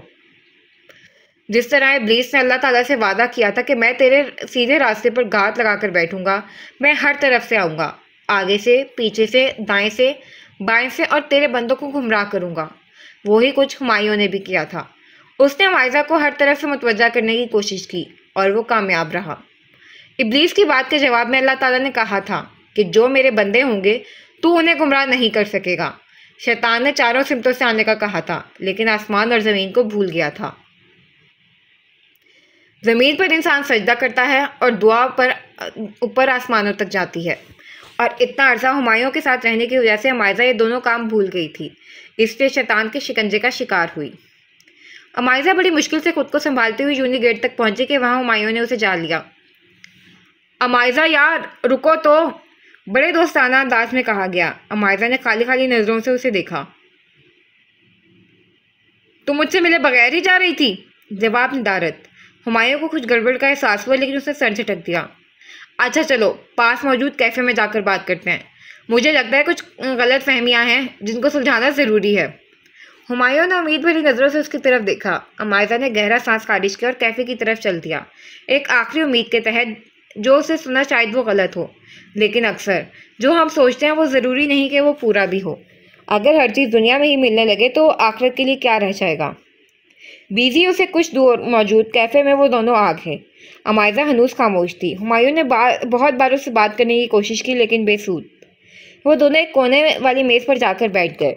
दोपहर 3 बजे का वक्त था। लोगों का हजूम ना होने के बराबर था। अमायरा, देखो, उस दिन जो कुछ भी हो उसे भूल जाओ। मेरी जगह कोई भी होता तो यही करता। आखिर अपनी जान बचाने का हक सबको होता है। हुमायूं ने मन्नत करने वाले अंदाज में कहा। क्या भूल जाऊं मिस्टर हुमायूं? ठंडेदार लहजे में जवाब आया। क्या मतलब? हुमायूं ने ना समझी से उसकी तरफ देखा। क्या भूल जाऊं? तुम्हारी बुज़दिली, तुम्हारा फरेब या तुम्हारा वो घटिया चेहरा जो भी कुछ देर पहले मैं यूनी में देख कर आई हूँ। मुझे लगा था कि तुम मुझसे माफ़ी मांगोगे, लेकिन मैं भूल गई थी कि जिनकी अना की दीवार बहुत ऊंची होती है वो खुद को ज़मीनी खुदा समझने लगते हैं और अपने तकब्बुर में आके मालिक के कुन फायकुन को भूल जाते हैं। अमायजा की बातें सुनकर हुमायूं को झटका लगा, लेकिन वो बहुत जल्द खुद को संभाल गया था। फ़लसफ़ा अच्छा बोल लेती हो तुम। हाँ, किया है मैंने फ्रॉड। क्या कर लोगी तुम? डिटाई में वो अपना कोई सानी नहीं रखता था। क्यों? अमायजा की आंखों पानों से भरी हुई थी, लेकिन जुबान से सिर्फ एक ही लफ्ज़ निकला। क्योंकि मेरी नज़र में तुम जैसी लड़कियां आवारा और बदकिरदार होती हैं, जो अपने महरम रिश्तों को छोड़कर किसी नामहरम से मोहब्बत की पींगें बढ़ाती हैं। तुम मेरे लिए सिर्फ वक्त गुजारी का सामान थी और मैं तुम्हें आगे बेचना चाहता था। खैर, करूँगा तो अब भी यही। अगर ज़रा सी भी आवाज़ निकाली तो अंजाम की जिम्मेदार तुम खुद होगी। हुमायूं के अल्फाज बहुत सख्त थे। वो इसे सीधे लफ्ज़ों में धमका रहा था और जब वो इसका हाथ पकड़कर ज़बरदस्ती इसको ले जाने लगा तो एक मजबूत हाथ का मुक्का हुमायूं के मुंह पर पड़ा। वो ऊंधे मुंह मेज़ पर जा गिरा। मुकाबिल को देखकर अमायजा को सुकून हुआ, लेकिन उसकी खूना शाम नज़रें देखकर उसका ऊपर का सांस ऊपर और नीचे का नीचे रह गया। अल्लाह जब इंसान को बचाने पर आता है तो वहाँ से वसीले बनाता है जहाँ से इंसान को गुमान भी नहीं होता। अमायजा को इस बात का इदराक था, लेकिन आने वाले वक्त का सोचकर उसकी रूह कांप गई। तुमने अंदाज़े मोहब्बत देखा है, अंदाज़े वफा नहीं वसी। पिंजरा खोल भी दो तो कुछ परिंदे उड़ा नहीं करते। शहरयार तनफन करता शयान के ऑफिस पहुंचा। शयान जुल्फ़िकार, जो पूरी तरह से अपने काम में मगन था, उसकी अचानक आमद पर हड़बड़ा गया। मिस्टर शहरयार क़याम, आपको पता होना चाहिए किसी के ऑफिस में दरवाज़ा खटखटाकर दाखिल हुआ जाता है। शयान ने मीठा सा तंज किया। शहरयार मुसलसल उसे घूर रहा था। क्या है, घूरना बंद करेगा अब? शयान ने ज़िद होकर कहा। तू मुझे सीधी तरह बताएगा कि क्या हुआ है तुझे? शहरयार बेलचक अंदाज में बोला। क्या हुआ है? शयान ने नज़रें चुराई। पिछले कुछ दिनों से देख रहा हूँ तू परेशान नज़र आ रहा है। शहरयार के अंदाज में वाज़ेह परेशानी थी। नहीं यार, तेरा वहम है। शयान ने बात को टाला। जानता था कि जब तक इसको असल बात नहीं बताएगा वो जान नहीं छोड़ने वाला। इतने मगान जुल्फ़िकार दरवाज़ा खटखटाकर अंदर दाखिल हुआ। शयान ने उसकी आमद को गनीमत जाना। कुछ देर तक वो इस प्रोजेक्ट के वाले से बात करते रहे, जब अरमकान ने कहा, भाई क्यों ना कहीं बाहर कल चलकर खाया जाए। वो खाने का शदाई था। पूरे मुल्तान में ऐसा कोई रेस्टोरेंट, ऐसा कोई कैफ़े नहीं था जहाँ वो ना गया हो। भुक्कड़ आदमी कम खाया करो वरना फट जाओगे किसी दिन, शहरयार ने कहा, जिसको वो हमेशा की तरह एक कान से सुनकर दूसरे कान से निकाल गया। अच्छा ठीक है, चलते हैं, शयान ने कहा। मुबादा इन लोगों की लड़ाई ही ना शुरू हो जाए। और कुछ देर बाद वो लोग शेफ़ एंड नाइफ जाने के लिए उठ खड़े हुए। जैसे ही वो लोग रेस्टोरेंट पहुंचे, मकान को एक मेज़ पर अमायजा के होने का गुमान हुआ। वो मुसलसल टकटकी बांधे उसकी तरफ देख रहा था। नजरों को काबू में करो लड़के, शहरयार ने उसे डपटते हुए कहा और पीछे से उसकी गर्दन दबोच ली। शर्म करो अरमगान, भाइयों के सामने लड़की को ताड़ रहे हो। अब की बार शयान ने भी गुफ्तगू में हिस्सा लिया। भाई, मुझे लगता है वो लड़की अमायजा है। अरमगान का चेहरा फक था। जबकि शयान ने उसकी तरफ देखा तो उसका चेहरा गुस्से से सुर्ख हुआ। जबकि शहरयार को कोई फर्क नहीं पड़ा। वो कौन सा उसका महरम था जो उसे फर्क पड़ता। शयान गुस्से से उस मेज की तरफ बढ़ा, जबकि पीछे अरमगान और शहरयार भी थे। हुमायूं की आखिरी बात वो लोग भी सुन चुके थे। अब की बार शहरयार को भी गुस्सा आने लगा कि इस लड़की को लोगों की पहचान बिल्कुल भी नहीं थी। वो दोनों अपनी गुफ्तगू में इतना महव थे कि उन तीनों के वहाँ आने की खबर ही ना हुई। और जब हुमायूं से वहाँ से लेकर जाने लगा तो शयान ने एक ज़ोरदार मुक्का उसके मुंह पर मारा। अमायजा को जहाँ तसल्ली हुई वहीं उसका दिल धक से रह गया, क्योंकि उन तीनों की आंखें खतरनाक हद तक सुर्ख थीं और शयान ने हुमायूं को मार मार कर अधमुआ कर दिया था। इतने में वहाँ रेस्टोरेंट का मैनेजर भी आ गया, लेकिन शयान ने उसे ये कहकर कि ये हमारा आपसी मामला है, इसे वापस भेज दिया। तुम समझना, तुम्हारे भाई आज से मर गए तुम्हारे लिए। शयान ने कहर बरसाती नज़रों से अमायजा को देखा। दिल तो कर रहा था लगा इसको दो कान के नीचे, लेकिन वो औरतों पर हाथ नहीं उठाता था, और औरत भी वो जो उसकी बहन थी। और फिर वो वहाँ से निकल गया। इस बीच अरमगान पुलिस को फ़ोन कर चुका था और ज़रूरी कार्रवाई करने के बाद पुलिस हुमायूं को लेकर चली गई थी। अमायजा का मतलब होता है खुदा का दिया हुआ तोहफा। तुमने तो अपने नाम का भी पास नहीं रखा। भाई, आप इसे लेकर आ जाइएगा। मैं अब इस लड़की की शक्ल भी नहीं देखना चाहता। अरमगान ने शिद्दत ज़ब्त से कहा और वहाँ से चला गया। चले मोहतरमा, शहरयार ने अमायजा को होश दिलाया जो बुत बनी खड़ी थी। वो बगैर कुछ कहे उसके साथ चल दी। ज़िंदगी कभी कभी इंसान से बहुत बड़े बड़े इम्तिहान लेती है। अब वक्त था कि अमायजा जुल्फ़िकार अपने हिस्से के इम्तिहानों का सामना करती। गाड़ी में मुसलसल खामोशी थी। शहरयार अमायजा को घर के पास बने एक पार्क में ले आया। जानता था कि उसे इस वक्त तन्हाई की ज़रूरत है। उसको ये लड़की बिल्कुल पसंद नहीं थी, न जाने क्यों। उसे आज इसे एक हमदर्दी महसूस हो रही थी। शायद वो उसके जान से अजीज दोस्त की बहन थी, इसलिए। अमायजा पार्क के कोने में लगे एक बेंच पर बैठ गई और गहरे गहरे सांस लेने लगी। शहरयार उससे कुछ फासले पर बैठा था। मंजर वही था, किरदार बदल गए थे। आज बेंच पर हुमायूं की जगह शहरयार बैठा था। जिंदगी इतनी बेयकीन क्यों होती है? अमायजा ने खुद कलामी की। जिंदगी बेयकीन नहीं होती। इंसान जिंदगी से उम्मीदें ऐसी लगा लेता है और जब उम्मीदें टूटती हैं तो इंसान टूट जाता है। शहरयार ने नामहसूस तरीके से उसे जवाब दिया। अमायजा खाली खाली नज़रों से उसे देखने लगी। क्या मोहब्बत करना गुनाह है? अजीब सी कैफियत थी वहाँ, यूं जैसे इसके और शहरयार के अलावा हर चीज़ थम गई हो। वो लम्हा इंकशाफ का लम्हा था, वो लम्हा अजाब का लम्हा था। मोहब्बत करना गुनाह नहीं है, इस मोहब्बत को नापाक कर देना गुनाह है। और मकामी अफसोस ये है कि तुम अपनी मोहब्बत को पाक नहीं रख सकी अमायजा। शहरयार ने तासुर से कहा। आप कहना क्या चाहते हैं? बेयकीनी सी बेयकीनी थी, हैरत सी हैरत थी। अल्लाह की हदूद को पामाल किया है तुमने। अगर गौर करो तो अंदाज़ा होगा तुम्हें। अब शहरयार को गुस्सा आने लगा, लेकिन वो तहम्मुल से उसे सब समझा रहा था। लेकिन मैंने क्या किया है? सिर्फ होटलिंग ही तो की थी। अमायजा से बोला नहीं जा रहा था। वो जानती थी कि शहरयार की गई बातें तमाम सच हैं, लेकिन अपना दिफा भी तो करना था। सिर्फ होटलिंग? क्या वाकई? जब एक काम से अल्लाह ने मना किया है तो तुम्हारी हिम्मत कैसी हुई जानते बूझते वो काम करने की? क्या अभी भी तुम्हें लगता है कि तुम सज़ा के मुस्तहिक नहीं हो?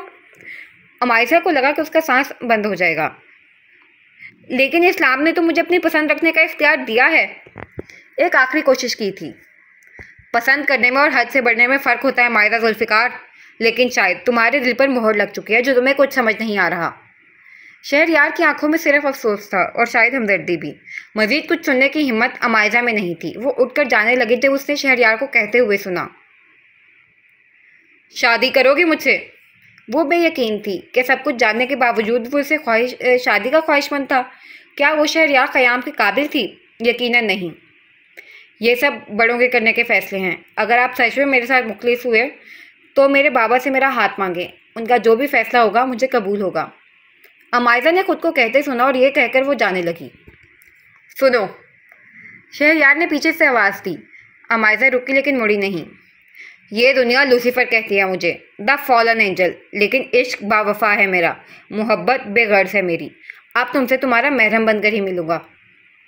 अमायजा के अंदर हिम्मत नहीं थी कि वो एक बार मुड़कर उस अजीम शख्स को देख ले, लिहाजा वो पीछे मुड़े बिना वहाँ से भाग गई। हयादार ज़माने का गुनहगार शख्स ठहरा मैं, परहेजगारों से दरख्वास्त है परहेज़ कीजिए। तोबा तोबा, क्या ज़माना आ गया है। आजकल की लड़कियों का तो वैसे ही कोई भरोसा नहीं रहा। अमायजा पैदल घर जा रही थी जब एक औरत की आवाज़ उसके कानों में पड़ी। सही कह रही हो बहन, जुल्फ़िकार साहब कितने खुदा तर्स इंसान हैं, और बेटी उतनी ही बदचलन। अमायजा को लगा किसी ने उसके कानों में पिघला हुआ शीशा डाल दिया है। अम्मा, ऐसी लड़कियों की भला कोई इज्जत है जो कभी एक लड़के के साथ तो कभी दूसरे लड़के के साथ पाई जाती हैं? मैंने खुद देखा इसे होटल में एक लड़के के साथ बैठे, और अब इसे ज़्यादा सुनने की अमायजा में हिम्मत नहीं थी। उसके कान साएं साएं कर रहे थे, आंखों से आंसू रवा थे, हर चीज़ गटमट हो गई थी। सांस साकिन थी, हवा थम गई थी। इतने में एक उधेड़ उम्र शख्स उसके सामने आया। ओ बीबी, ये शरीफों का मोहल्ला है, तुम जैसी तवाइफजादियों का यहाँ कोई काम नहीं है। खुद तो ख़राब हो ही, हमारी बेटियों को भी ख़राब करोगी। अमायजा का जहन तो तवाइफजादियों पर अटक गया। इसे कुछ खबर न हुई कि मज़ीद क्या कहा गया, किसने क्या बात की। तवाइफजादियों, तवाइफजादियों, तवाइफजादियों, उस एक ही लफ्ज़ की गर्दान थी हर जगह। वो चीखना चाहती थी, चिल्लाना चाहती थी, लेकिन आवाज़ हलक में ही अटक गई थी। वो लोगों को बताना चाहती थी कि उसका गुनाह इतना नहीं था। वो नामहरम की मोहब्बत में मुब्तला होकर उस पर भरोसा करने का गुनाह कर बैठी थी। इसके बाद कैसे घर पहुंची उसे कुछ खबर नहीं हुई। वो घर आई तो एक अजीब ही अदालत लगी हुई थी। वहाँ सब बैठे थे, अम्मा, बाबा, काशान, शायान, अरमगान, सब। उन सब की आंखें शिद्दत ज़ब्त से लाल थीं। अमायजा का दिल बड़े नाखुशगवार अंदाज में धड़का। बाबा, अभी उसके अल्फाज मुंह में ही थे कि एक ज़ोरदार थप्पड़ उसके दाएं गाल पर पड़ा। यह थप्पड़ उसकी माँ ने मारा था। बेहुदा, आवारा, बदचलन, पैदा होते ही तुम्हारा गला क्यों नहीं घोट दिया मैंने? कम से कम ये जिल्लत तो ना देखनी पड़ती। अम्मा जान रोती जाती और उसे मारती जाती। शायद वो भी लोगों के ताने सुन सुनकर थक गई थी और अमायरा तो गोया अपनी जगह सुन हो गई थी।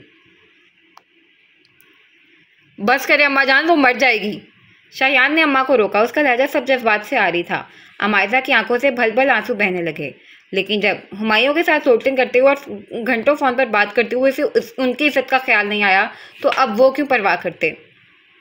अच्छा है भाई, मरने दें, हमारे घर से अजाब तो उतरेगा। अरमगान ने बेलचक अंदाज में कहा। अमायरा सुन से उसे देखती गई। ये उसका वही भाई था जो उसकी छोटी सी छोटी तकलीफ पर तड़प उठता था। लेकिन अब पछताने से क्या हासिल, जब बहुत देर हो गई थी। अपना बोया काटना तो था ही। इतने में शहरयार भी वहां आ चुका था। माहौल देखकर उसने अंदाजा लगा लिया कि मतला गर्म है। अमायरा, आप अंदर जाओ। आते ही उसने अमायरा को मुखातिब किया। सब लोगों ने हैरत से उसे देखा लेकिन कुछ नहीं कहा। वो चलता हुआ जुल्फ़िकार साहब के कदमों में बैठ गया। अंकल, मैं अमायरा से निकाह करना चाहता हूँ। वो बगैर किसी लगी लिपटी के मुद्दे की बात पर आया।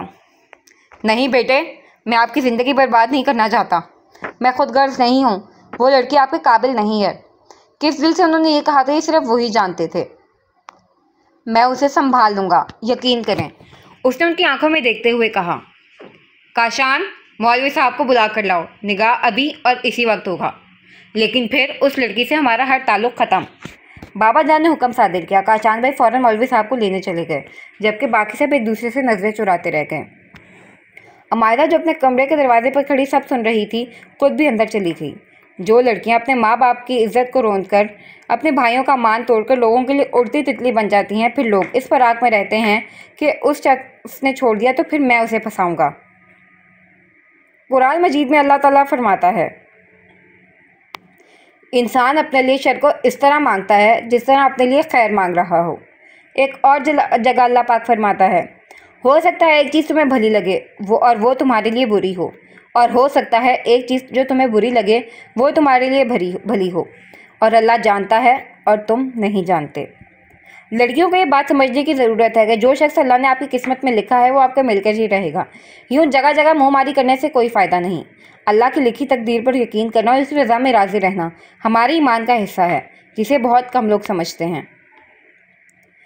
काश हम तकदीर के फैसलों पर राज़ी रहने वाले बन जाएं। काश। कयाम कैसा है राह में, तेरे ज़ौक़े इश्क को क्या हुआ। अभी 4 कांटे चुभे नहीं, तेरे सब इरादे बदल गए।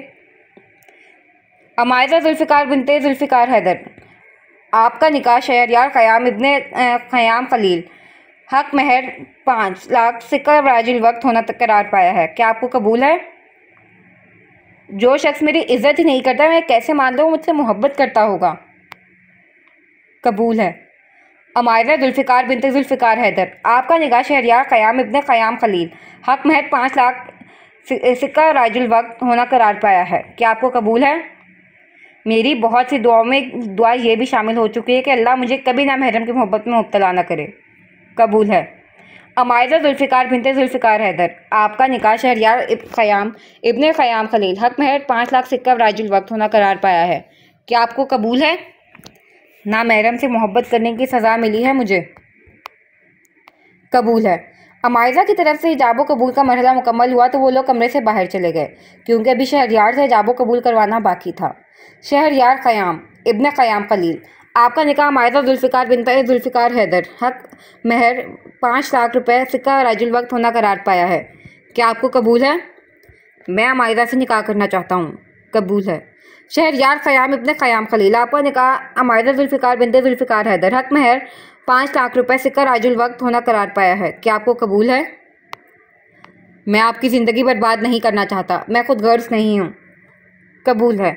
शहरयार क़याम इब्ने क़याम खलील, आपका निकाह अमायरा जुल्फ़िकार बिनते जुल्फ़िकार हैदर हक महर 5 लाख रुपए सिक्का राजिल वक्त होना करार पाया है। क्या आपको कबूल है?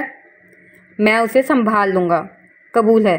और आज अमायरा जुल्फ़िकार हुमायूं खलील की बजाय शहरयार क़याम उर्फ लूसीफ़र उर्फ मेजर डेमोनियो के निकाह में आ गई थी। अमायरा ज़ारो कतार रो रही थी, लेकिन आज कोई इसे चुप करवाने वाला नहीं था। आज कोई उसके सर पर हाथ रखने वाला नहीं था। उसके किए की इतनी सज़ा तो बनती थी। लेकिन अगर आज अमायरा जुल्फ़िकार जान लेती कि अल्लाह ने उसे कितनी बड़ी दलदल में गिरने से बचाया है, तो वो शायद तमाम उम्र सजदे से सर न उठाती। मांगनी चाहिए। मुकाबिल का अंदाज सब सरदा था। शायान के दिल को कुछ हुआ। वो अपनी जगह से उठा तो मुकाबिल भी उठ खड़ा हुआ।